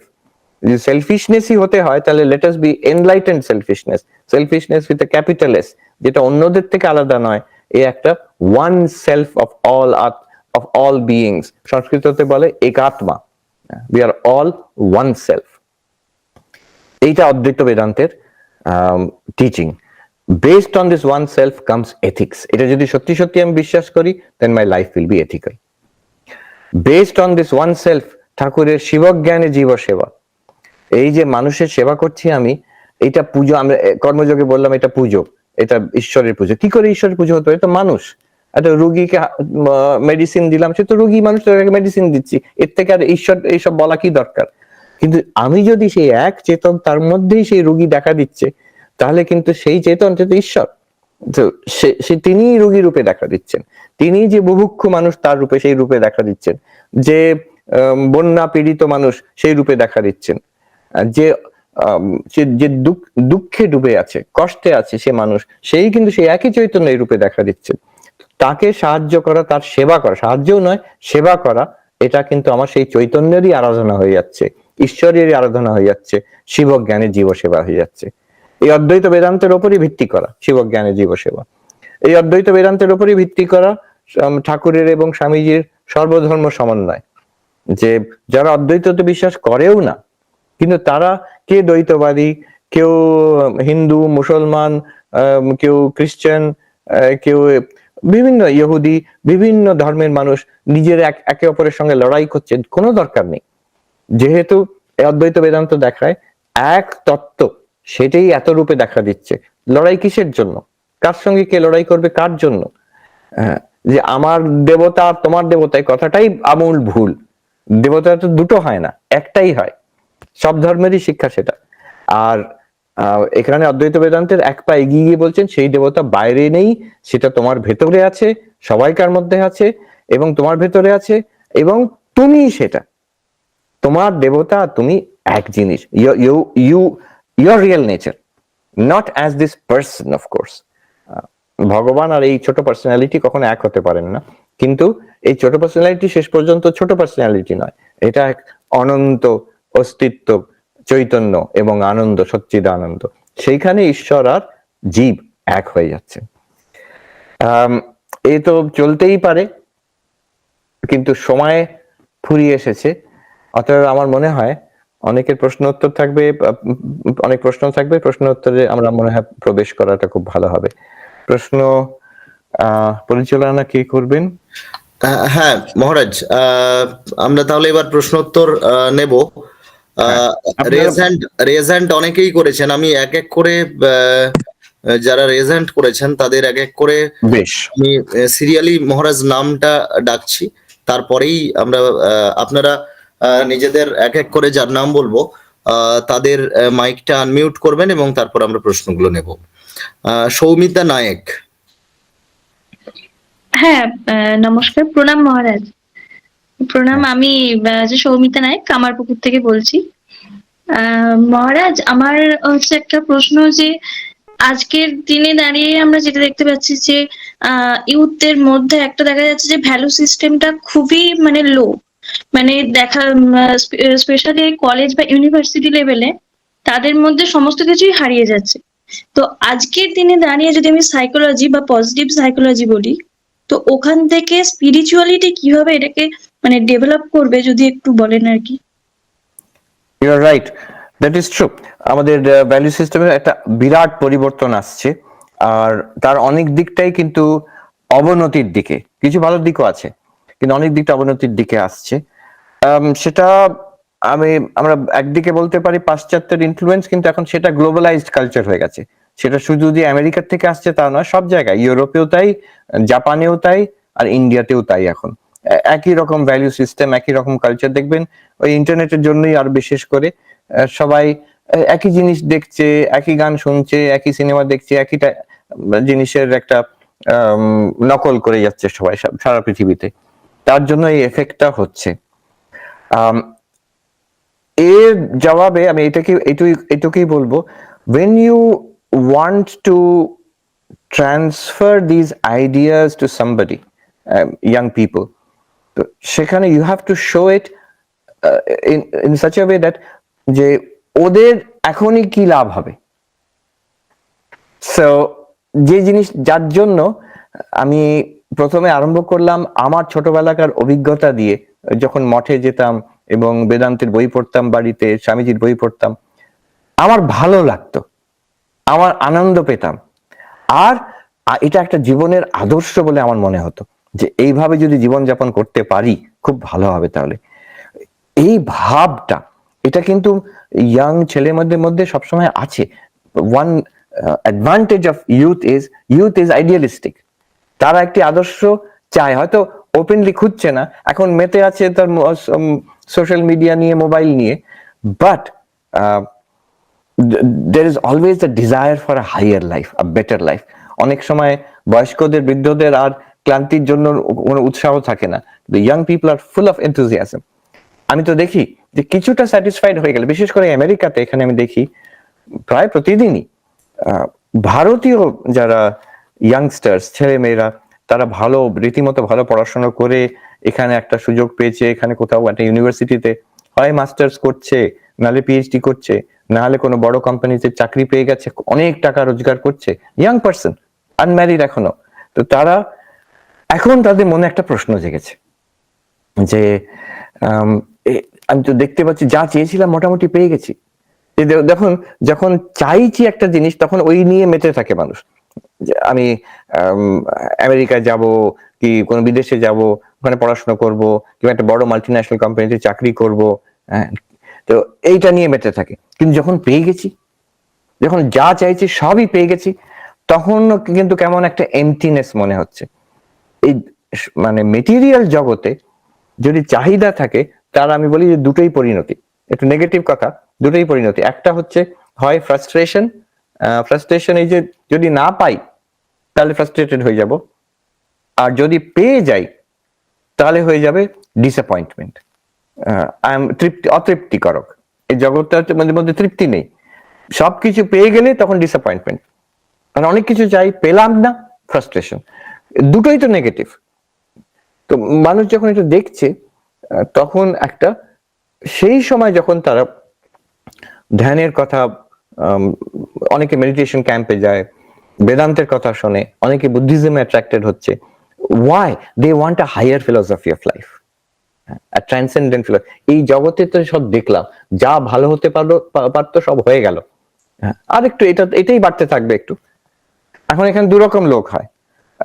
এক হচ্ছে যে হ্যাঁ এটাই তো ভালো, এটা নিয়েই থাকি, আর এর থেকে বেশি কিছু দেখছি না। তো ওইভাবেই তারা জীবনযাপন করে অনেক বছর, তাদের অনেক বছর কেটে যায়।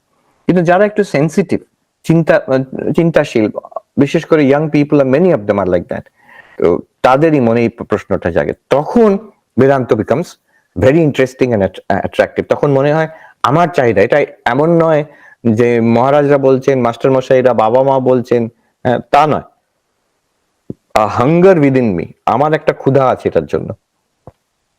সো ফার্স্ট অফ অল, এই চাহিদাটা ভেতরে, that my life will be better, এটা ভালো এরকম হতে হবে, এটা বললে a young person is not interested in listening to that. বলবে বাবা মা জ্ঞান দিচ্ছে, কি মাস্টার মশাই মহারাজারা জ্ঞান দিচ্ছেন। But I want it, and that's what I see among young people. Many young people come here, খুব highly qualified, চাকরি করছে কি পড়াশোনা করছে, but they all have this question in their mind, আচ্ছা চাহিদা নিয়ে আসছে। এবং দ্বিতীয় হচ্ছে বেনিফিট। এই যে কর্মযোগের কথা বললাম, অন্যদের জন্য, সেলফলেস, নট সেলফিশ। আপাতত ভাবে শুনলে মনে হবে এতে কোনো কাজের নয়, আমার তো সেলফিশ না হলে চলবে না। নো, অ্যাকচুয়ালি তোমারই কাজে লাগবে। তুমি আনন্দ পাবে, তুমি শান্তি পাবে, এবং সংসারে যা চাইছো কোনোটা মিস করবে না, সব পেয়ে যাবে, শতগুণে বেশি পাবে। সেলফলেস ডিট্যাচমেন্ট নিয়ে কাজ করা, ঈশ্বরের আরাধনা করছি, অর ডিউটি ফর ডিউটি সেক, যেভাবে হোক। আচ্ছা, যেটা রাজযোগের কথা বলা হলো, এই কর্মযোগের মধ্যে ভক্তিযোগের কথাও চলে এলো, যেহেতু ঈশ্বরের আরাধনা করছি আমার কর্ম দিয়ে। আচ্ছা, রাজযোগ ধ্যানের কথা বলা হলো, অ্যাটেনশন, কনসেন্ট্রেশন, নট ডিস্ট্রাকশন। এতে কত বেনিফিট, এতে আমার কাজ ভালো হবে এবং আনন্দে থাকবো। সেই two benefits, I will get peace of mind and joy, that's one. Second, I'll be much more productive. আমি যে জিনিস চাইছি সেটা পাবো আমি, and surely without concentration পাবোই না, this is also sure. তো এইভাবে তাদের দেখাতে হবে তো these things are available for us. জ্ঞান দেওয়া হবে না, তাহলে কোনো ছেলেমেয়েরা ওরা নিতে চাইবে না। ওরা I was very lucky যে আমার বাবা মা তারা আমাকে they introduced me to Ramakrishna Math mission, এই বই আমাকে নিয়ে গেছেন আশ্রমে, কিন্তু তারপরে কোনোদিন কেউ জোর করেননি। তার পরবর্তীকালে যে আমি নিজের ইচ্ছাতেই আশ্রমে যেতাম, আমি নিজের ইচ্ছাতেই এসব বই পড়তাম। বরং কখনো কখনো মা একটু বকে দিত যে এই পড়াশোনা করছিস না, খালি গিয়ে আশ্রমে বসে থাকিস, এরকম। কিন্তু তারা চাপ দেয়নি। আর আমার যে আধ্যাত্মিক যে ইন্টারেস্ট, এটা আমার ইন্টারেস্ট বলে I have gone forward with it. তো young people need to find it as their own interest. এই পজিটিভ সাইকোলজি এই জন্য দরকার যে এই সত্যগুলো কি, importance of concentration, importance of altruism, selflessness, জ্ঞানের দিকটা তো ডেভেলপ নয় পজিটিভ সাইকোলজিতে, যেটা অদ্বৈত বেদান্ত অনেক তুঙ্গে উঠে গেছে, কিন্তু এর বীজগুলো এখানে আছে, এর foundation is there. So the language of positive psychology is a rational scientific language which is acceptable to everybody. এখনই এখানে যদি ইন্ডিয়াতে অবস্থা খারাপ বলে বলছেন যুব সমাজের, আমেরিকায় কম নয়। এই রিসেন্টলি আমি শুনলাম মেন্টাল হেলথ প্রবলেম অনেক বেড়ে গেছে, বিশেষ করে কোভিড এর পরে, কিন্তু কোভিড এর আগেও বাড়ছিল। এই যেটা জেন জি বলে, তো তাদের অনেক সমস্যা। একটা স্টাডি দেখাচ্ছে nearly 30% of college university students in USA তাদের কিছু না কিছু মেন্টাল সমস্যা হয়েছে, বিভিন্ন রকমের, কম বেশি কিন্তু হয়েছে, যেটা অ্যামেজিং। 30%, কম কথা, 1/3। তো আমি এরকম অনেক দেখেছি। হার্ভার্ড ইউনিভার্সিটির ক্লাসরুমে বসে একজন ওই নিটিং, সেলাই করছে বসে, নিটিং ছাত্র, কেন? ছেলে, তো সে নিটিং করছে, যে কেন? বলছে এটা থেরাপি। তার এত অ্যাংজাইটি হয় সবকিছুতে, তো একটু যে ওই সেলাই করা, ওটা নিটিং কি বলবো বাংলাতে?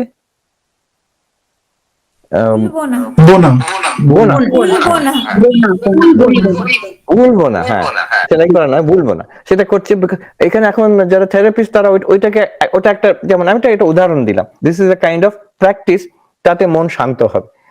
আচ্ছা, এটা আমরা কখনো ছোটবেলায় দেখিনি যে ক্লাসের মধ্যে বসে কেউ ভুল বুনছে বসে, সেটা কিন্তু সে সোয়েটার কি স্কার্ফ করার জন্য করছে না, মনকে শান্ত করার জন্য করছে।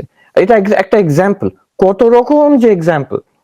আরেকটি ছেলেকে আমি দেখতাম, সে একদিন সে ছেলে, তারপরের দিন সে মেয়ে হয়ে গেল, তৃতীয় দিন আবার সে ছেলে হয়ে গেল, কোন দিন প্যান্ট শার্ট পরে আসছে, কোন দিন গাউন পরে আসছে। এখন এগুলো, এখন আমি এগুলো কোনোটাই কন্ডেম করছি না, কিন্তু the thing is it shows a kind of deep restlessness in the mind. আমি যে কি চাই জগতে, কোনোটাই আমি ঠিক করে ধরতে পারছি না, এই বিভিন্ন রকম এক্সপেরিমেন্ট করে যাচ্ছি। এই তো ইট শুড বি গিভেন। মূল কথা হলো আপনার প্রশ্নের জবাবে, দ্য টিচিংস অফ, আপনি অদ্বৈতই বলুন, ভক্তির দিকটা বলুন, কর্মযোগের দিকটা বলুন, আর ধ্যানের কথা বিশেষ করে, এই জিনিসগুলো, this has to be put in a positive language. তোমার আনন্দ হবে, তোমার শান্তি হবে, you will get benefit, and it has to be put using a modern language. সেখানে যদি কর্মযোগ সে শুনতে না চায়, the benefits of altruism, positive সাইকোলজিতে প্রচুর এর নজির আছে, কাজ হয়েছে। নট জাস্ট বলা, to give them options, opportunities. এখানে আমেরিকাতে এটা একটা খুব ভালো দিক সোসাইটির, যে দেয়ার আর মেনি, এখানে আমরা যেটাকে এনজিও বলি ইন্ডিয়াতে, এখানে নন প্রফিট বলে, অনেক রকম এরকম অ্যাক্টিভিটি আছে সোসাইটিতে যে মানুষরা নিজে গিয়ে সেবা দেয়। সেটা যে খুব যার অনেক সময় আছে, ধনী লোক তেমন নয়, যে কেউ সাধারণ মানুষ, গরিব মানুষও তারা গিয়ে কোথাও না কোথাও সেবা দেয়। কেউ স্যুপ কিচেনে চালাচ্ছে, মানে যারা হোমলেস মানুষ তাদের খাওয়াচ্ছে। কেউ এখানে পাশে পার্ক আছে, পার্কে গিয়ে পরিষ্কার করছে, সপ্তাহে একদিন গেল পার্ক পরিষ্কার, ভলেন্টিয়ার দিয়ে চলছে সব। তো এই যে when you actually do something, সপ্তাহতে কি দিনে কিছুটা সময় বার করে অন্যদের জন্য দিলাম, then you will see the benefit and peace of it. শুধু তাই না, যেটা আমার কাজ, অফিসের কাজ, স্কুলের কাজ, সেটাকেও মনে মনে আমি করছি যে এটা ঠাকুর তোমার পুজো করছি, হ্যাঁ, তো এটা মা তোমার পুজো করছি, এইভাবে করছি। So I get the benefit of it. So এই অনেক ধন্যবাদ মহারাজ। আপনার আজকের বক্তৃতাও মানে খুব, মানে আমি মুখিয়েছিলাম যে কবে শুনবো। আমি ইউটিউবে দেখি, কিন্তু কখনো এরকম ভাবে শোনার সুযোগ পাইনি বা কোনো কিছু প্রশ্নও করার সুযোগ পাইনি। বেশ অনেক ভালো অনেক থাকবেন। অনেক ধন্যবাদ এই আশ্রমকে। নেক্সট। হ্যাঁ, এবারে আমরা নীলাঞ্জনা মুখার্জি। মহারাজ আমার প্রণাম নেবেন। আমি নীলাঞ্জনা, আমি রাজারহাট কলকাতা থেকে বলছি। আমি রেগুলার আপনাকে ইউটিউবে ফলো করি মহারাজ, খুবই ভালো লাগে আপনার বক্তৃতা শুনতে। আমার প্রশ্নটা একটু বোকা বোকা হলেও মহারাজ আমার জিজ্ঞেস করার ইচ্ছা রয়েছে। মহারাজ, আমরা বেদান্ত পড়ি বা দৃগ্দৃশ্য বিবেক পড়ি বা উপনিষদ পড়ি, আমার একটি আইডেন্টিটি আছে, আমি নীলাঞ্জনা। আপনি আমাদেরকে আজকে বললেন বা অনেক বইতেও আমরা পড়ি যে আমরা সর্বব্যাপী চৈতন্য বা ব্রহ্ম, কিন্তু এটা মহারাজ জানার পরে, পড়ার পরে, বোঝার পরেও কোনো ডিফারেন্স তো লাইফে ফিল হচ্ছে না। তাহলে কি আমার স্পিরিচুয়াল লাইফে কোনো প্রগ্রেস হচ্ছে না? তাহলে আমার কি করা উচিত? আমার নামটা রাইট না, আই গেট দ্য কোয়েশ্চেন। দুটো জিনিস। ফার্স্ট হচ্ছে দ্য কোর ইনসাইট ইনটু অদ্বৈত বেদান্ত। ফার্স্ট যে ইনসাইট ইনটু অদ্বৈত বেদান্ত, সেটা কি করে হবে? Second, surrounding practices. তো প্রথমে কোর ইনসাইট ইনটু অদ্বৈত বেদান্ত। একটা উদাহরণ নেওয়া যাক, যে আপনি বললেন দৃগ্দৃশ্য বিবেক পড়লাম, আপনি এই কথাটাও বললেন যে বুঝলাম, কিন্তু আমার জীবনে কোনো পরিবর্তন আসছে না। জীবনে পরিবর্তন মানে আমার চিন্তা ভাবনাতে পরিবর্তন হওয়া দরকার, আর এবং আমার ব্যবহারে পরিবর্তন, এবং the way I feel in life. তো এই জিনিস, these things should change. In fact, it is expected it will change. যদি হচ্ছে না, তার মানে কিন্তু আমার এখনো ঠিক ঠিক বোঝা হয়নি। এই যে দৃগ্দৃশ্য বিবেক পড়লাম, এতে কি, what is expected? First of all, my understanding will change. Understanding about what? About myself. আমি যদি এখন যদি আন্ডারস্ট্যান্ডিং ঠিক ঠিক চেঞ্জ করা হয়, তখন আমি কি বুঝবো? যে আমি আগে নিজেকে এই মানুষটি নীলাঞ্জনা বলে মনে করতাম, এই শরীরটা, এই মন, এই পার্সোনালিটি, এই তার ইতিহাস, that's it, nothing more than this. এবার হচ্ছে কি, আমি দৃগ্দৃশ্য বিবেক এই অ্যানালিসিসটা করার পরে I am beginning to understand that I am consciousness or awareness. আর Nilanjana personality is imposed on this awareness.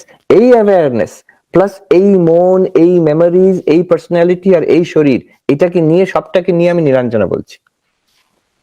But I step back from the Nilanjana personality into the witness consciousness. আমি যে চেতন, যে অ্যাওয়ারনেস, এটাই আসলে আমি। দৃগ্দৃশ্য বিবেকের যেটা প্রথম শ্লোক, যে রূপম দৃশ্যম লোচনম দৃক, ওটা করে কি, বাইরের জগৎ থেকে it takes our attention to the eyes, from the eyes to the mind, from the mind to the witness consciousness. আগে আমি বলতাম হ্যাঁ চৈতন্য আছে, কিন্তু আমি হচ্ছি এই শরীরটা, এই মনটা এবং চৈতন্য সব মিশিয়ে একটা খিচুড়ি। কিন্তু এখন আমি বলছি আমি চৈতন্য, আমি চেতন, আমি কনসিয়াসনেস, আই এম অ্যাওয়ারনেস, আমি দ্রষ্টা, and I am functioning through this mind and body. এবার তাতে কি লাভ হবে? ওই লাভটাকেও কিন্তু চুপচাপ বসে একটু ভাবতে হবে, কি লাভ হলো এটাতে। এতে লাভ এই হলো, আমি যদি শুধু এই শরীর মনটা হই, এই শরীরে একটা ছুঁচ ফুটলো, আমার কষ্ট, এই শরীরে একটু রোগ হলো, আমার ভয়, আমার কষ্ট, আমার জ্বালাতন। এবার যদি আমি এইটা দ্রষ্টা হই, এই শরীরই আছে, ওই ছুঁচ ফুটলো কিংবা রোগ হলো, ওই কষ্টটাই হচ্ছে, সবটাকে আমি দেখছি, but now my reaction will be, ও ছুঁচ তো আমাতে, আমি তো চেতন, আমাকে তো আর ছুঁচ ফোটায়নি, ছুঁচ ফুটিয়েছে শরীরে, সেটা দ্রষ্টা আমি। কষ্টটাও বোধ হলো, বোধটাও আমার, আমি চৈতন্য আমার মধ্যে প্রতিভাসিত হলো। হ্যাঁ, তো অতএব একটা হয় কি, একটা gap, one gap opens up between you and the rest of the body mind complex. You are consciousness আর body mind complex এর মধ্যে একটা গ্যাপ, এটা সাইকোলজিক্যাল লেভেলে। অতএব যে ধাক্কাগুলো বাইরের থেকে আসছে, সেগুলোকে সামলানোর একটা ক্ষমতা ডেভেলপ করা উচিত। যে বলছি যে আমার জীবনে পরিবর্তন হয়নি, কিন্তু পরিবর্তন হওয়া উচিত। কেন? আগে একজনকে একটা কটু কথা বলে দিল, আমার সঙ্গে সঙ্গে মনে খুব খারাপ লেগে গেল, রিয়াকশনও হলো, হয়তো আমিও কিছু বললাম কিংবা আমি চেপে গেলাম, কিন্তু ভেতরের মধ্যে কষ্ট চলছে। এখন কি হওয়া উচিত? আমি চৈতন্য, সে ওই কথাটা বলল, সেটা কান দিয়ে মনের মধ্যে ঢুকলো, মনের মধ্যে একটা প্রতিক্রিয়া হলো, সবটা আমি দৃশ্যরূপে দেখছি, আমি দ্রষ্টা এটার। সে বলেছে কাকে? সে বলেছে এই পার্সোনালিটি, নীলাঞ্জনা পার্সোনালিটিকে সে হয়তো একটা খারাপ কথা বলেছে, কটু কথা বলেছে। আমি তো এই নীলাঞ্জনা পার্সোনালিটি নই, I am quite clear about it. শুধু তাই নয়, ও আর আমি কিন্তু এক। তার মনের গোলমালের জন্য সে ওই রকম, সেইখানে সেই চৈতন্যটা ওই মনের মাধ্যম দিয়ে সে একটা খারাপ কাজ করলো কি কথা বললো, but I am one with that. আমার গভীরে তার বিরুদ্ধে কোনো রাগ কি হিংসা কিংবা কোনো একটা ভায়োলেন্ট রিয়াকশন হবে না। তাকে শুধরাতে পারি আমি, যদি আমার সুযোগ হয় তাকে বকতে পারি কিংবা তাকে, আমার মনে শান্তিটা থাকবে। গীতাতে আছে, যস্মান্ন দ্বিজতে লোক লোকান ন দ্বিজতে চয়া। যে জগতের দ্বারা ডিস্টার্ব হয় না, যার থেকে জগৎ ডিস্টার্ব হয় না। ঠিক ঠিক যে বেদান্তি, ঠিক ঠিক ভক্ত, ঠিক ঠিক জ্ঞানীর লক্ষণ এটা। এটা দ্বাদশ অধ্যায়তে গীতাতে কৃষ্ণ বলছেন অর্জুনকে, don't allow yourself to be disturb by the world and be careful not to disturb the world. আমরা প্রথমে জেনে শুনে জগৎকে, আমার জন্য যাতে কেউ উদ্বিগ্ন না হয়, আমার জন্য যদি কেউ রেগে না যায়, কেউ তার কারোর মনে কষ্ট না হয়, সেটাও সাবধানে, সেটা ডেলিবারেটলি আমি কাউকে কষ্ট দেবো না। আরো গভীরে হচ্ছে, আমি ডেলিবারেটলি কাউকে কষ্ট দিচ্ছি না, কিন্তু আমার অসাবধান হওয়ার জন্য হয়তো মানুষ কষ্ট পাচ্ছে, সেটা আরো উইথ মাইন্ডফুলনেস দেখবো, আমার কোন ব্যবহারে, কথাবার্তাতে অন্যরা হয়তো কষ্ট পেতে পারে, আরো সেন্সিটিভ হবো এটা ব্যাপারে। সেখানে ব্যাপারটা হচ্ছে যে আবার কাজ হতে পারে, হ্যাঁ, সেখানে অন্যদের, আমার কাজের জন্য অন্যরা উদ্বিগ্ন হতে পারে। আপনি যদি পুলিশ হন, তাহলে চোর উদ্বিগ্ন হবেই। আমি তো এমন করবো না যে আমি এমন ব্যবহার করবো না যাতে চোর উদ্বিগ্ন হয়ে যায়, না, তাদের উদ্বিগ্ন করাটাই আমার কাজ হচ্ছে। অতএব ইউ হ্যাভ টু বি, একটা কমন সেন্স দরকার। উল্টোটা হচ্ছে যে জগৎ যাই করুক, মানুষ যাই করুক, আমি আমার মনের উপরে লক্ষ্য রাখবো যাতে সেটা উদ্বিগ্ন না হয়। To maintain it, it's a difficult task, and it is possible only when you are not this Niranjana body mind. You are the witness consciousness. তখনই সম্ভব হবে যে আমি এই পার্সোনালিটির মাধ্যম দিয়ে তো কাজ করছি, এইটাকে শান্ত রাখা। আমি যদি এইটাই হই, তাহলে এটার উপর যত ঘাত প্রতিঘাত আসবে, আমার কিন্তু রিয়াকশন হবে, there is no doubt about it. It's very difficult to control. তখন মনের জোরে একবার কন্ট্রোল করলে দুবার আমার মেজাজ খারাপ হয়ে যাবে। কিন্তু যদি আমি দ্রষ্টা বলে নিজেকে ভাবি, শুধু ভাবি নয়, বুঝেছি, এটা বোঝা দরকার, নোটিস করা দরকার। Just as this body is noticeable, চোখ বন্ধ করলে, ভেতরে ইন্ট্রোস্পেক্ট করলে মন, আমার ইমোশনস, দে আর নোটিসেবল, খুব পরিষ্কার বুঝতে পারছি। অতএব যেটা বুঝছে এই মনকে এবং শরীরকে, সেটা তো নিশ্চয়ই আছে, সেই চৈতন্য কিন্তু শরীরও নয়, মনও নয়। অতএব শরীর মনের যে রিয়াকশন গুলো হয়, সেটা ওটাতে নেই, এটা বুঝতে হবে। So this is called the Vedantic insight. এটাকে এইভাবে দেখতে হবে যে এটা কিন্তু শুধু বোঝার ব্যাপার, it's a fact, it's a fact. এই পার্সোনালিটির যেমন ফ্যাক্ট, কনসিয়াসনেস, এটা আরো বেশি ফ্যাক্ট। আচ্ছা, এটা একবার দৃঢ়ভাবে ধরতে পারলে তখন বিকামস আ রিয়ালিটি, তখন it becomes useful, you will be able to use it in your daily life. এর সঙ্গে যে আনুষঙ্গিক সেকেন্ডারি প্র্যাকটিস বললাম, রেগুলার প্র্যাকটিস অফ মেডিটেশন, অশান্ত মনকে শান্ত করা। এই কথাটা খুব সুন্দর একজন বললেন, সাধু, हम सोचते हैं कि संसार के चलते मन अशांत है, लेकिन मन अशांत है इसीलिए संसार है। শান্ত মন মে ভলা কোন সংসার দেখা है। খুব সুন্দর কথা হিন্দিতে, যে আমরা ভাবি যে এই সংসারের জন্য আমার মনটা বড্ড অশান্ত, কিন্তু আসল বাস্তব সত্য হচ্ছে এই আমার অশান্ত মনের জন্য সংসার। তার প্রুফ দিচ্ছেন তিনি। প্রুফটা হচ্ছে শান্ত মন মে ভলা সংসার কোন দেখা है। শান্ত মনে, ধ্যানস্থ মনে সংসার কোন দেখা মানে সংসার আছে, সবাই আছে, সব কাজই আছে, কিন্তু সেটা আগে যেমন উদ্বিগ্ন করছিল সেটা করবে না। আমার মন কিন্তু প্রশান্ত আছে। তখন এই জগৎ আর জগতের মানুষ, কাজকর্ম এটা আমার উপরে ওরকম দাগ ফেলতে পারবে না, চাপ সৃষ্টি করতে পারবে না। তাহলে শান্ত মনে সংসার নেই। Regular meditation. দ্বিতীয় হচ্ছে রেগুলার একটু ভক্তি ভাব। যেখানে আপনার ভক্তি আছে, সেটা কৃষ্ণতে হতে পারে, রামকৃষ্ণ হতে পারে, মা কালীতে হতে পারে, যেখানে আপনার ভক্তি ভাব আছে, একটা সারেন্ডার, যে প্রভু কি আমার মা, তুমি এইরকম জগৎ সৃষ্টি করেছো, আমাকে এখানে রেখেছো, আমি খুব খুশি, তোমাকে নিয়ে আমি খুশি এই এই এই জীবনে। হ্যাঁ, তো এই যে ভক্তির ভাব, এই সমর্পণের ভাব, এইটা ভক্তির থেকে আসে। This will also help you. এবং কর্মযোগ যে তৃতীয়টা, সেলফলেসনেস। আমি আর আমার নিয়ে আমি বেশি মেতে থাকবো না। ও ঠিক আছে, এতদিন কেটে গেছে, বাকি দিনগুলো কেটে যাবে, ইটস নট ইম্পর্টেন্ট। আমি অন্যদের জন্য ভাববো, তাদের মঙ্গল কামনা করব, তাদের সেবা করব, তাতেই আমার আনন্দ। তো এই দুটো জিনিস, the Vedantic insight number 1, surrounded by this 3 practices. Daily meditation, অশান্ত মনকে শান্ত করা। দ্বিতীয়, ঈশ্বরকে সমর্পণ করা সবকিছু, আমার দুঃখ কষ্টগুলো। তৃতীয়, আমি আমার নিজের দুঃখ কষ্ট নিয়ে বেশি ভাবতে চাই না, আমি অন্যদের জন্য, ফ্যামিলিতে হোক, কমিউনিটিতে হোক, অনেক লোক তাদের সেবার দরকার, সহানুভূতির দরকার, আমি তাদের নিয়ে বরং ভাববো। এই যে একটি ঘটনা আছে, স্বামীজি ইন্ডিয়াতে, ছেলে স্বামীজির কাছে এসে, যুবক বলছে, স্বামীজি আমি কিন্তু ধ্যান করার চেষ্টা করি, আমি দরজা জানলা বন্ধ করে আমি ধ্যান করি, কিন্তু আমার মনে কোনো শান্তি নেই। তো স্বামীজি বলছেন, তুমি দরজা জানলা খুলে দাও, তুমি বেরিয়ে এসো ঘর থেকে, দেখো এখানে ওই ক্ষুধার্ত মানুষটা আছে, তাকে খাওয়াও, যেখানে অসুস্থ মানুষটা আছে তার সেবা করো, শুশ্রূষা করো, তখন দেখবে শান্তি পাবে। হ্যাঁ, so selflessness gives a lot of peace. Yes. মহারাজ, আপনাকে অন্তরের ধন্যবাদ, আমার প্রণাম জানাই। ঠাকুরের কাছে প্রার্থনা করব অবশ্যই একদিন যেন আপনার সঙ্গে আমার সামনাসামনি দেখা হয়। Yes.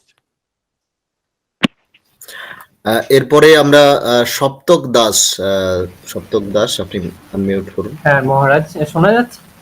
হ্যাঁ শোনা যাচ্ছে। হ্যাঁ মহারাজ, প্রথমে প্রণাম নেবেন। আমার অ্যাকচুয়ালি একটা প্রশ্ন আসলে রিলেটেড টু আর্টিফিশিয়াল ইন্টেলিজেন্স। তো আপনি বিগত অনেক লেকচারে কনসাসনেস কথাটা খুবই জোর দিয়েছেন আর কি। তো আমার প্রশ্নটা হলো, what is consciousness in neuroscience and অদ্বৈত Vedanta? So how they are similar or different? And secondly, it is related to this, so what is different between mind and intellect? আমরা অ্যাকচুয়ালি আর্টিফিশিয়াল ইন্টেলিজেন্স নিয়ে কাজ করি, so what is difference between mind and intellect? দুটো প্রশ্ন, খুব ভালো প্রশ্ন। আমি প্রথমে দ্বিতীয়টা আনসার দিচ্ছি, বেদান্তের দিক থেকে কি সাংখ্যের দিক থেকে। What is the difference between mind and intellect? Difference কিছু নেই, মনেরই একটা ফাংশন। বেদান্ত তো এইভাবে দেখা হয় যে আমাদের যেটাকে মন বলি, একটা সাধারণ টার্ম মন, এটাকে আরো অ্যানালাইজ করা হয়, এটাকে বলা হয় অন্তঃকরণ। অন্তঃকরণ মানে ইনার ইনস্ট্রুমেন্ট। তাহলে ইনার ইনস্ট্রুমেন্ট, তাহলে কি একটা বহিকরণ আছে, এক্সটার্নাল ইনস্ট্রুমেন্ট আছে? আছে বই কি। যেমন আমাদের ইন্দ্রিয়গুলো, চোখ, কান, নাক, আমাদের যে ত্বক, স্কিন, যেটা অর্গান অফ টেস্ট, জিহ্বা, এইগুলো হচ্ছে এক্সটার্নাল ইনস্ট্রুমেন্ট। কেন? এইগুলো দিয়ে আমরা বাইরের জগৎকে কন্ট্যাক্ট করি। জগতের রূপ আছে, চোখ দিয়ে রূপটার সঙ্গে কন্ট্যাক্ট হচ্ছে। বাইরের শব্দ আছে, মানে শব্দ আসছে আর কি, যে সাউন্ড ওয়েভস গুলো, সেগুলো কান দিয়ে আমার কন্ট্যাক্ট হচ্ছে। খাবার যে ফ্লেভারটা আছে, সেটা টাং দিয়ে কন্ট্যাক্ট হচ্ছে। These are instruments, external instruments, মানে দে আর কন্ট্যাক্টিং দ্য এক্সটার্নাল ওয়ার্ল্ড। কিন্তু একটা ইনার ইনস্ট্রুমেন্ট আছে, যেটাকে আমরা একটা প্রসেসরের মতন ভাবতে পারি, যেটা আমাদের, যাকে বলা হয় অন্তঃকরণ। এই অন্তঃকরণে মূলত একটা অ্যানালিসিসে 4টে ক্যাপাসিটি আছে, কিন্তু 4টে ফাংশন আছে: মন, বুদ্ধি, চিত্ত, অহংকার। প্রত্যেকটা ডেফিনেশন আছে। মন হচ্ছে ইটস লাইক এ প্রসেসর, সংকল্প বিকল্প আত্মকম, এটাও হতে পারে ওটাও হতে পারে। যে বাইরের থেকে ইনস্ট্রুমেন্ট, বাইরের থেকে ইনফরমেশন যখন এলো 5টে জ্ঞানেন্দ্রিয় দিয়ে, তখন মন এটাকে প্রসেস করে। কিংবা ভেতর থেকে একটা কোনো স্মৃতি জেগে উঠলো, মন ওটাকে প্রসেসিং করে, ওইটা নিয়ে ভাবে, তার মধ্যে আবেগও আসে, ইমোশনও ঢুকে আসে। আচ্ছা, এবার ভাবার পরে একটা নতিজায় এলো, একটা একটা কনক্লুশন, একটা আন্ডারস্ট্যান্ডিং, সেটাকে ইন্টেলেক্ট বলা হয়। ইন্টেলেক্টের ডেফিনেশন হচ্ছে নিশ্চয়াত্মিকা অন্তঃকরণ বৃত্তি বুদ্ধি, যেটা একটা নিশ্চয়তে দাঁড়ালো। ও যেমন একটা এক্সাম্পল দিই, যখন একটা mathematical problem you are working on it, চেষ্টা করছি বোঝার জন্য, ক্র্যাক করার জন্য, বুঝতে চেষ্টা করছি কিন্তু হচ্ছে না, তখন মন, ওটাকে মন বলছি, একই জিনিস, ওটার ফাংশন হচ্ছে মন। যখন বুঝে গেলাম, আহা মোমেন্ট, ইউরেকা মোমেন্ট এলো, তো সেটাকে আমি বলছি বুদ্ধি, মানে বেদান্ততে বলা হয় বুদ্ধি, নিশ্চয়াত্মিকা বুদ্ধি। জ্ঞান যখন উৎপন্ন হলো, সেটাকে বুদ্ধি বলা হয়। আচ্ছা, এবার তার পেছনে আছে মেমোরি, সেটাকে বলা হয় চিত্ত। মেমোরি হচ্ছে store house of past impressions, যা জেনেছি, বুঝেছি, পড়েছি, যতটুকু মনে আছে সব ওখানে স্টোরড আছে, সেখান থেকে রিট্রিভ করে I compare with my present experiences, সেটাকে বলা হয় চিত্ত, মেমোরি। এই সবটাকে কোঅর্ডিনেট করছে, there is one function called ego, অহংকার। ইগো, অহংকারটা কি? অভিমান আত্মিকা অন্তঃকরণ বৃত্তি, কোঅর্ডিনেটিং ফাংশন। এই যে ভাবছি, সেখানে বলবো আমি ভাবছি, বুঝলাম কি বুঝলাম না, আমি বুঝলাম, মনে করতে পারছি কি মনে করতে পারছি না, মেমোরি, আমি মনে করতে পারছি, আমার মনে পড়ে। এই যে আমারটা সবগুলোর সঙ্গে জুড়ে যাচ্ছে, ফাংশন গুলো বিভিন্ন দিক দিয়ে হচ্ছে। এবার শরীর দিয়ে, এই বসে আছি, আমি বসে আছি, হাঁটছি, আমি হাঁটছি। অহংকার কিন্তু নিজের থেকে কিছুই করে না, অহংকার হাঁটেও না, ভাবেও না, মনেও করে না, বুঝতেও পারে না, কিছু নয়। অহংকার শুধু সবটাকে অ্যাপ্রোপ্রিয়েট করে না, যে আমি, অভিমান আত্মিকা, মানে আমি সবটাকে আমির সঙ্গে জুড়ে দিয়ে ইন্টিগ্রেটস দ্য হোল পার্সোনালিটি। এবার এর মধ্যে একটা ফাংশন হচ্ছে বুদ্ধি, যেটাকে আমরা ইন্টেলেক্ট বলছি, ইন্টেলিজেন্স বলছি। মন আর ইন্টেলিজেন্স এই relation, it's the same faculty psychologically speaking. একটা হচ্ছে কনসার্ন উইথ নলেজ, আরেকটা হচ্ছে previous to knowledge, the processing which goes on, that is mind. এবার প্রথম প্রশ্নতে আসি, কনসিয়াসনেস ইন নিউরোসায়েন্স এন্ড অদ্বৈত বেদান্ত। নিউরোসায়েন্স, একটা আমি অদ্ভুত কথা বলবো, নিউরোসায়েন্সের কনসিয়াসনেসের কোনো ধারণাই নেই। What does neuroscience deal with?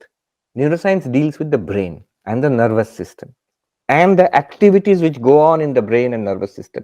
যদি কেউ ব্রেন আর নার্ভাস সিস্টেমকে ক্লোজলি অবজার্ভ করে, ওখানে কোথাও কনসিয়াসনেস দেখতে পারবে? কিছুই দেখতে পারবে না।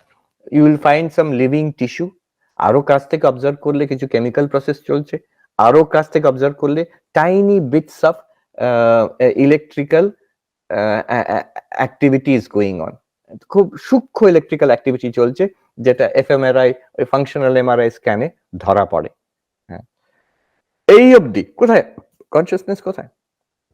অতএব নিউরোসায়েন্সে কনসিয়াসনেসের কথাটা কোথায় আসছে? বিকজ যে সাবজেক্ট যার উপরে আমরা গবেষণা করছি, সে রিপোর্ট করছে, উই আর রিপোর্টিং।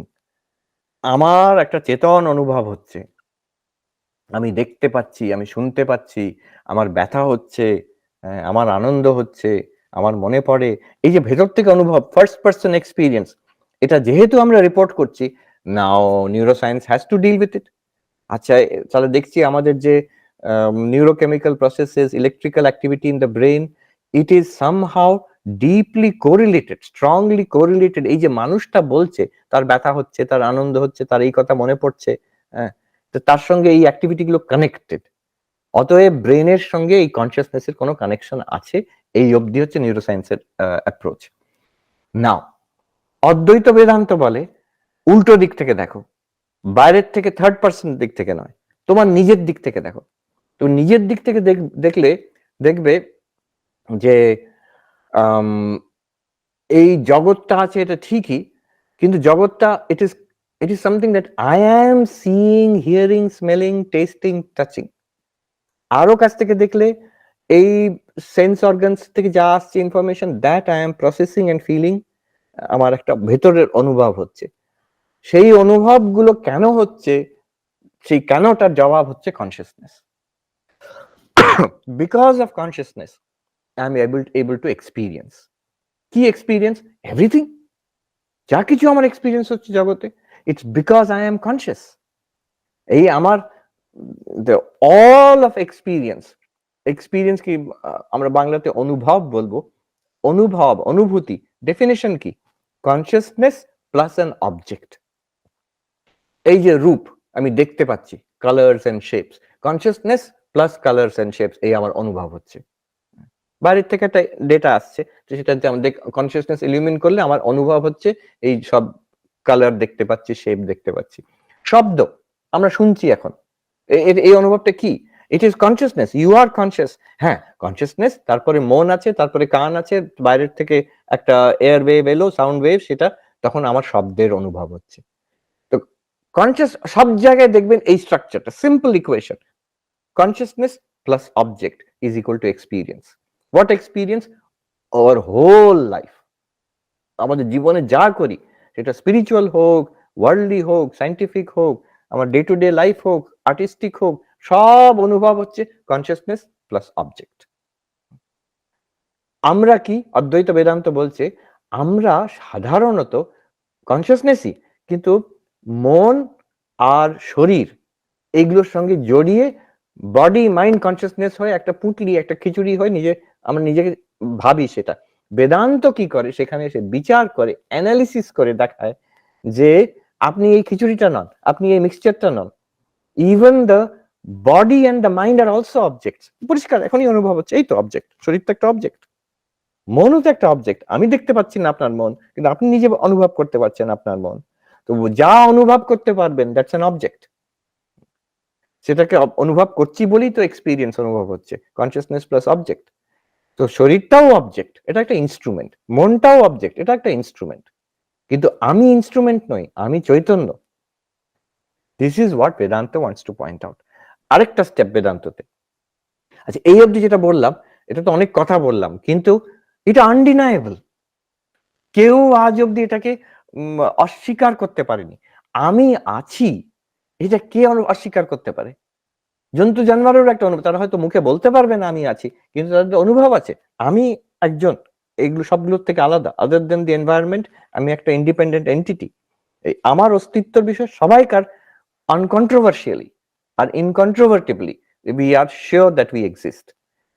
এই এক্সিস্টেন্সটাই চৈতন্য, এটা বেদান্ত পয়েন্ট আউট করছে। এটাও কিছু ডিফিকাল্ট নয় টু আন্ডারস্ট্যান্ড। এর পরেরটা একটা বিরাট স্টেপ। এবার এই যে অবজেক্ট, এই বিশ্ব ব্রহ্মাণ্ড, object means everything in the universe, জানা এবং অজানা সবটাই কিন্তু চৈতন্যতে প্রতিভাসিত, উদ্ভাসিত হচ্ছে। চৈতন্যের মধ্যেই দেখা দিচ্ছে সবকিছু। আমরা সাধারণত ভাবি কনসিয়াসনেস আছে প্লাস একটা অবজেক্ট, বাইরের জগতে আছে একটা অবজেক্ট, কিংবা শরীরের মধ্যে, মনের মধ্যে, সেটা কনসিয়াসনেস দেখছে। কিন্তু অদ্বৈত বেদান্ত বলছে কনসিয়াসনেস আছে, এই কনসিয়াসনেসের মধ্যেই সমুদ্রে ঢেউ খেলার মতন কনসিয়াসনেসই নিজের অবজেক্ট রূপে দেখা দিচ্ছে। অতএব অবজেক্ট বলে কনসিয়াসনেস থেকে আলাদা দ্বিতীয় কিছু নেই। দ্বিতীয় নেই মানে দ্বৈত নেই, তার মানে অদ্বৈত।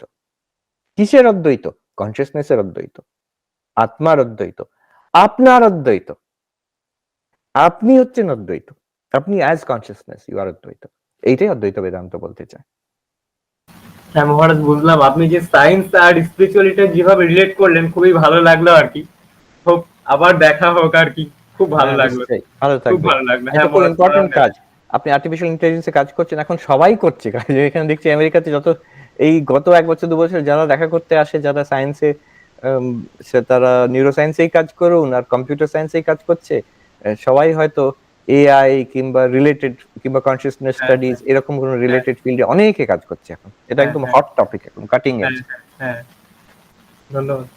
আচ্ছা, আরো 2-1টা প্রশ্ন করে আবার শেষ করি। নেক্সট, হ্যাঁ মহারাজ, নেক্সট হচ্ছে গোপাল সরকার।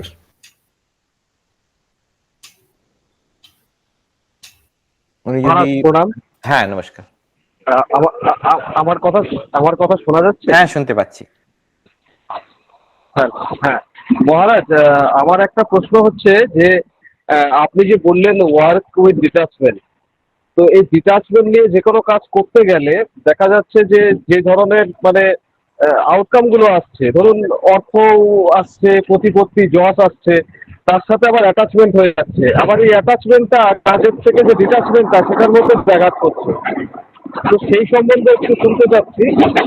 আর হচ্ছে মহারাজ, আপনি আরেকটা কথা বললেন যে আমরা এখানে কিছুটা স্পিরিচুয়ালি কানেক্টের জন্য আজকে এখানে আছি।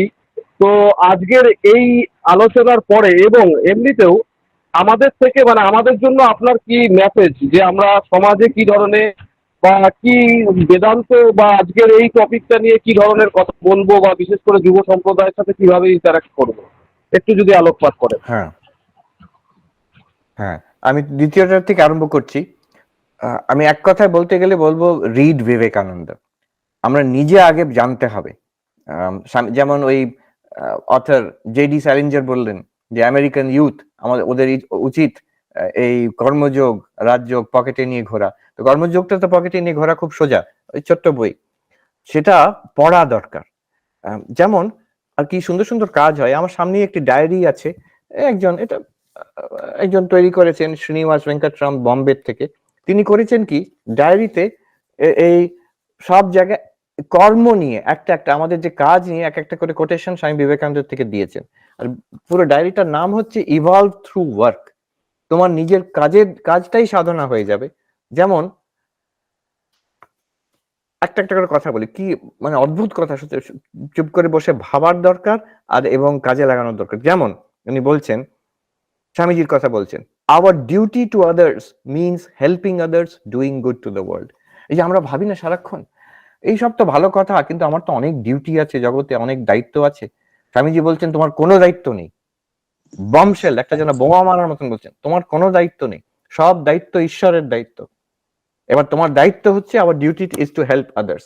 আচ্ছা, doing good to the world, সেটা হতে পারে আমার আমি আরম্ভ করতে পারি ফ্যামিলি দিয়ে, আমি আরম্ভ করতে পারি আমার আশেপাশে লোক দিয়ে, বাট আমাকে এটা ক্লিয়ারলি ধরতে হবে that I am here to do good to others, তাদের জন্য, আমার জন্য নয়। আমরা এগুলো যদি বিচার না করি, শেষ পর্যন্ত কোথাও একটা স্বার্থপরতা চলে আসে চট করে।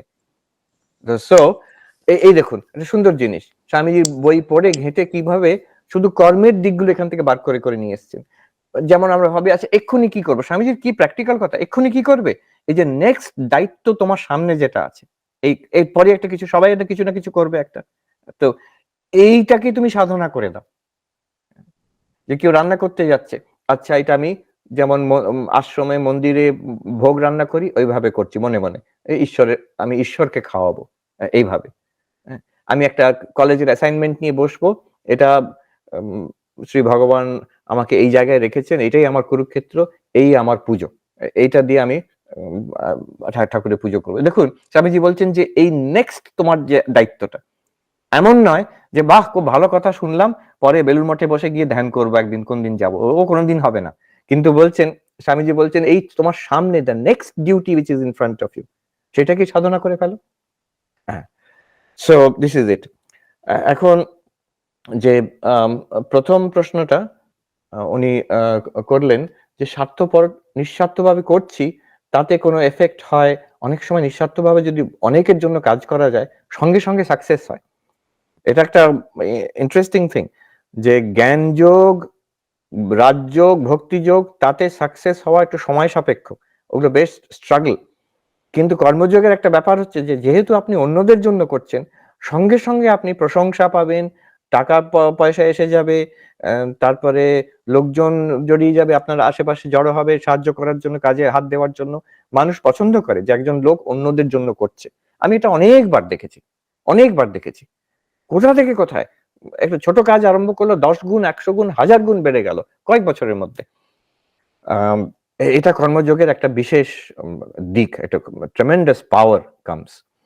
এখন এখানে জড়িয়ে যাওয়ার আবার সমস্যা থাকে, তখন হয়ে যায় কি এইটাই তাহলে আমার অ্যাচিভমেন্ট। এবার আমি যে ঈশ্বরের পুজোর জন্য করছিলাম, আমার আধ্যাত্মিক উন্নতির জন্য করছিলাম, সেটা হয়তো ব্যাকগ্রাউন্ডে চলে গেল। এবার আমাকে ওই অ্যাওয়ার্ডটা পেতে হবে, এবার আমার যে কাজ করছি তার নিয়ে ক্রেডিটটা পেতে হবে, এইগুলো তখন আরো বেশি টাকা তুলবো, আরো বেশি বিল্ডিং করব, এই নিয়ে মেতে যায়। তো সেগুলো তখন এটা তো সাধনের বিঘ্ন। তখন খুব প্রার্থনা চাই প্রভুর কাছে, এবং বারে বারে যেটা আমি পুজো করছি, যেমন একটা মন্দিরে গিয়ে শান্তভাবে কেউ দেখতে পাচ্ছে না, একটা ফুল দিলাম ঠাকুরের কাছে, এই আমার কাজটাও, এই স্কুলটা হোক, এই হাসপাতালটা হোক, এই মানুষকে খাওয়ানো হোক, whatever work you are doing, এটাও কিন্তু সেই ফুল দেওয়ার মতো। এটা বারে বারে করতে হবে, যতই বড় কাজ হোক কি ছোট কাজ হোক। বড় ছোট আমাদের চোখে, ঈশ্বরের চোখে তাকে আর কি বড় কাজ আমরা দেখাবো। আচ্ছা, প্রচুর প্রশ্ন ছিল, আমরা লাস্ট প্রশ্ন নেব। ধন্য- হ্যাঁ, হ্যাঁ, ধন্যবাদ আরো মহারাজ, দুটো নিতে পারেন। আমি খুব সমৃদ্ধ হলাম। Thank you. আচ্ছা, আরো দুটো প্রশ্ন নিতে পারেন। আচ্ছা আচ্ছা আচ্ছা আচ্ছা মহারাজ, থ্যাংক ইউ মহারাজ। সুপর্ণা মাল। মহারাজ, আমার কথা শোনা যাচ্ছে? হ্যাঁ, শুনতে পাচ্ছি। প্রণাম মহারাজ। প্রণাম মহারাজ, আমি কলকাতা থেকে বলছি, সুপর্ণা মাল, হ্যাঁ, বলুন। রামকৃষ্ণ মিশনেরই স্পিরিচুয়াল ডিসাইপল। মহারাজ, আমার দুটো প্রশ্ন আছে। একটা হচ্ছে যে আমরা যে জগতে আছি এখানে তো প্রচুর নেতিবাচক চিন্তা ভাবনা, প্রচুর নেগেটিভিটি। তো আমি কি করে ওই নেগেটিভিটিটাকে কাট অফ করব? আমার হয়তো কনফিডেন্স আছে, আমি হয়তো ওর ইম্প্যাক্টটা আমার যে অ্যাসপিরেশন সেগুলোকে এফেক্ট করছে না, কিন্তু কোথাও আমার সাবকনশিয়াস মাইন্ডে ওই নেগেটিভিটি গুলো ট্র্যাপ হয়ে আমার অ্যাসপিরেশনস বা আমার ড্রিমস এর পথে সেটা বাধা হয়ে দাঁড়াচ্ছে, এবং সেটা জব করতে গেলেও সেটা বেশি করে মনে আসছে। এটা একটা প্রশ্ন। আর দ্বিতীয় প্রশ্ন হচ্ছে মহারাজ, আপনার একটা লেকচারে শুনেছিলাম আপনি বলেছিলেন যে কনসেন্ট্রেশনটাকে ধরে রাখা, টু হোল্ড দ্য কনসেন্ট্রেশন। তো আমার একটা প্রবলেম হচ্ছে, আমি 1 ঘন্টার বেশি কনসেন্ট্রেশন ধরে রাখতে পারি না। তো সেটাকে আমি কি করে বাড়াবো যাতে আমি ঠিক যেটা আছে। পড়ছি সেটা সবটা মনে থাকে? আচ্ছা, দুটো জিনিস, একটা নেগেটিভিটি, এটা যেটা আগের গোপাল বাবুজি প্রশ্ন করেছিলেন, সেটার সঙ্গে কানেক্টেড আছে। উনি প্রশ্ন করেছিলেন যে আহ, যুব সমাজের কাছে কিভাবে এই কথাগুলোকে আমরা রাখবো, নেগেটিভিটি, অ্যাভয়েড নেগেটিভিটি। স্বামীজিকে দেখুন, এই এতগুলো কমপ্লিট ওয়ার্কস, এত কথা, তিনি কিন্তু continuously he is positive. Rabi Thakur বলেছিলেন স্বামীজির বিষয় যে read Vivekananda, in him everything is positive, nothing negative. নেতিবাচক কথা সাহায্য করে না। নেতিবাচক কথাও বলা যেতে পারে, কিন্তু আলটিমেটলি নেতিবাচক হওয়া উচিত নয়। Negative in the sense criticism হতে পারে, but with the goal of improvement. স্বামীজিকে কম বকা দেননি ভারতবাসীকে, যখন lecture from Colombo to Almora, আমাদের জাতি প্রথা, মহিলাদের যে স্ট্যাটাস, শিক্ষার অভাব, সুপারস্টিশন, এই নিয়ে কি মানে কম গালাগাল দিয়েছেন স্বামীজি? মানে কিন্তু সেগুলো গালাগাল হিসেবে নয়, সেগুলো নেতিবাচক হিসেবে নয়। He wants us to be better. উনি বলছেন we have done well, we must do better. তো এই অ্যাটিটিউডেও কেউ যদি ক্রিটিসাইজ করে সেটা ক্ষতিকারক নয়, কিন্তু attitude should always be positive, ভালো দিকে, একটা ওপরের দিকে। এটা হওয়া উচিত নিজের জীবনে আর অন্যদের জন্য, স্পেশালি ফর ইয়াং পিপল। আর নেতিবাচক কথার কোনো পাওয়ার নেই, ক্ষতি করার একটু পাওয়ার আছে। মানুষের মন খারাপ করে দিতে পারে, হত উৎসাহ করে দিতে পারে, কিন্তু আদারওয়াইজ পজিটিভ থিংস অনলি। তো কি করে রাখবো maintain a positive state of mind? এটা হচ্ছে রিড বিবেকানন্দ, ওর থেকে ডাইরেক্ট একটা পজিটিভ ইনফ্লুয়েন্স আসবে। আর এই যে হতাশ হয়ে যাওয়া, মাঝে মাঝে নেগেটিভ হয়ে যাওয়া, এটার একটা উপায় হচ্ছে, জবের কথা আপনি বললেন, মাঝে মাঝে, মহারাজ, হ্যাঁ, জব ধ্যান যখন করি। ও জব ধ্যান আছে। নেগেটিভ কথা, মানে নেগেটিভ ভাব মনে আসা, এটা স্বাভাবিক। এর জন্য ঠাকুর এক জায়গায় বলছেন যে মাঝে মাঝে নির্জনে বাস, ঈশ্বরের কাছে প্রার্থনা, নির্জনে বাস। এখন নির্জনে বাস না করে বেটার মাঝে মাঝে, আপনি কলকাতাতেই আছেন, মাঝে মাঝে মঠে, মায়ের বাড়িতে কোথাও চলে গেলেন, শান্তভাবে, মঠের মায়ের মন্দির আছে, উদ্বোধনের মায়ের বাড়িতে সেখানে মায়ের মন্দির আছে, সেখানে গিয়ে বসলেন, ঠাকুর মন্দিরে বসলেন, সারদা মঠ আছে, বিভিন্ন খুব পবিত্র সুন্দর স্থান আছে, মাঝে মাঝে চলে। এটা কেন বলছি, কালকে একটি ছেলে এসেছিল, সে খুব বড় চাকরি করে এখানে, মানে নিউ ইয়র্কে ওয়াল স্ট্রিটে খুব বড় কোম্পানিতে। তো ও বলে যে এই আমার কি শান্তি লাগে যে মাঝে মাঝে বেদান্ত সোসাইটিতে চলে আসি যখন সুযোগ পাই, উইকডে, এখন কাজের মাঝখানে আমি জোর করে ব্রেক নিয়ে চলে এলাম, ঘন্টা দুয়েক একটু ঘুরলাম, মহারাজের সঙ্গে গল্প করলাম, ফিরে চলে যাব। তো এই যে একটা জোর করে ব্রেক নেওয়া, যে ঠাকুরের মাঝে মাঝে নির্জনে বাস, কিংবা সাধু সঙ্গ, কিংবা এক আশ্রম বাস, কয়েক ঘন্টার জন্য এলাম। কিছু না হলে, সেটা যদি সম্ভব না হয়, ঠাকুরমা স্বামীজির ছবি রাখবেন, বই রাখবেন সামনে, immediately put the mind there. Yes. আর কনসেন্ট্রেশনের কথা যেটা বললেন, মোর দেন 1 আওয়ার ডোন্ট। যদি 45 মিনিট একটানা কনসেন্ট্রেশন রাখতে পারেন within 1 hour, that's good enough. Then take a break. এটা লেটেস্ট পজিটিভ সাইকোলজি রিসার্চে বলছে যে এমনকি 25 মিনিট খুব intensive concentration, then take a break for 5 minutes. একটু কিছু করলেন, অন্যদিকে তাকালেন, ঘুরে এলেন, ইউ স্ট্রেচ আ লিটল, এক কাপ একটু জল খেয়ে এলেন কি কফি খেয়ে এলেন, কিছু একটা করলেন, আবার বসে গেলেন। সো যতক্ষণ, ইটস আপ টু ইউ, যতক্ষণ আপনার মনে হচ্ছে the quality of concentration is good, hold on to it, then take a break, then start again. Thank you so much Maharaj. আমি আপনার খুব বড় ভক্ত। আমি আপনার প্রত্যেকটা লেকচার শুনি। আপনাকে দেখার ভীষণ ইচ্ছা। কখনো পায়ে হাত দিয়ে প্রণাম করতে পারিনি, এবারেও গেছিলাম, কিন্তু সেই সুযোগ আনফরচুনেটলি হয়নি। আশা করছি ভালো থাকবেন। ভবিষ্যতে। হ্যাঁ, ভালো থাকবেন। আমরা লাস্ট প্রশ্ন নেব। সায়ন উনি প্রশ্ন করতে চাইছেন। উনি যদি থাকেন তাহলে একটু মাইকটা আনমিউট করবেন। শোনা যাচ্ছে আমার ভয়েস মহারাজ? হ্যাঁ, হ্যাঁ। মহারাজ, আমি সায়ন বাগ বলছি হাওড়া থেকে। আমার ভূমিষ্ঠ প্রণাম নেবেন। মহারাজ, স্বামীজি অ্যানসেস্ট্রাল হাউসে আপনি যখন এসেছিলেন, একটা কথা আপনি বলেছিলেন যে আমরা যে জিনিসটা এক্সপিরিয়েন্স করি আমাদের বাস্তব জীবনে, সেটাই আমরা স্বপ্নে দেখতে পাই, এবং যখন ঘুম ভাঙে আমাদের, আমরা বুঝতে পারি যে ওটা একটা কাল্পনিক জগৎ ছিল, যেটা আমাদের মন বানিয়েছে, ওটা বাস্তব জগৎ ছিল না। কিন্তু মহারাজ, আমরা এখন মায়ের কথা পড়ি, দেখতে পাই যে অনেক মানুষ আছেন যারা মাকে স্বপ্নে দেখেছে, কিন্তু বাস্তবে তারা কখনো মাকে সামনাসামনি দেখেনি। অথচ যখন জয়রামবাটি গিয়ে যখন তারা মানে মাকে দেখছেন সরাসরি, বুঝতে পারছেন এই তো সেই মাতৃমূর্তি যাকে আমরা স্বপ্নে দেখেছিলাম। তো এটা কি করে সম্ভব হয় মহারাজ? একটু বলবেন, খুব খুশি হতেন তাই। হ্যাঁ, ঠিকই। স্বপ্নে যেটা দেখি সেটা মন গড়া, কিন্তু সব স্বপ্ন এক স্তরের নয়। কিছু কিছু যেগুলোকে বলি আমরা স্পিরিচুয়াল ড্রিম, অনেক সময় স্বপ্ন হয় যেটা পরবর্তীকালে সত্য ঘটে যায়, এবং spiritual dream which has some kind of spiritual effect on our mind. আমরা পড়ি মাঝে মাঝে কেউ স্বপ্নতে দীক্ষা পেয়েছেন, পরবর্তীকালে গুরুর কাছে গিয়ে দেখলেন একই মন্ত্র পেলেন, এইসব হয়েছে, ঘটনা হয়েছে। Alright, so 2 points. The first point I'm making here is সবগুলো যে মনের কল্পনা তা নয়। একটা হয়তো যে একটা বৃহৎ মন, যেটাকে কসমিক মাইন্ড কি হিরণ্যগর্ভ বলে, সেখান থেকে একটা কোনো আসতে পারে কোনো জিনিস, একটা spiritual experience in the mind which is valuable spiritually, এটা হতে পারে। বেশিরভাগ স্বপ্ন, আর অলমোস্ট মানে ভাস্ট মেজরিটি, তার কোনো স্পিরিচুয়াল ইমপ্লিকেশন কিছু নেই। ওই আমাদের সাইকোলজিক্যাল ইমপ্লিকেশন আছে, আপনি থেরাপিস্টের কাছে গিয়ে নিজের স্বপ্নের ব্যাখ্যা করতে পারেন, কিন্তু আধ্যাত্মিক দিক থেকে তেমন কিছু নেই। তো এই এবার দ্বিতীয় আমি বলছি যে এটাও কিন্তু মনের ব্যাপার। এই একটা সূক্ষ্ম বিচার করে দেখতে হবে যে বলছে আমি স্বপ্নতে শ্রী শ্রী মাকে দেখেছিলাম, এবার জয়রামবাটি গিয়ে দেখলাম, আরে এই তো সেই মাতৃমূর্তি। সেখানেও কিন্তু সে কখনো বলবে না যে আমি এই দ্বিতীয়বার মাকে দেখছি, বলবে যে আমি এই প্রথমবার মাকে দেখলাম, আমার মনে পড়ে গেল স্বপ্নতে দেখেছিলাম তাকে। যদি সত্যি স্বপ্নতে দেখাটা যদি আমি জাগ্রতের সঙ্গে ইকুইভ্যালেন্ট করে দিই, তাহলে তো সে যখন জয়রামবাটি গেল তখন বলবে এই যে আপনার সঙ্গে দ্বিতীয়বার দেখা হলো। দ্বিতীয়বার দেখা তো হচ্ছে না, সেটা প্রথমবারই দেখা হচ্ছে, কিন্তু সেটা মিলে যাচ্ছে স্বপ্নের সঙ্গে। আমরা যে যখন বলি স্বপ্নতে হয়েছিল কিন্তু এই কথাটা সত্য হয়ে গেল, কথাটা সত্য হয়ে গেল মানে কি, সেটাকে জাগ্রত অবস্থাতে আমাকে একবার হতে হবে, তখনই বলবো যে এটা সত্য হলো।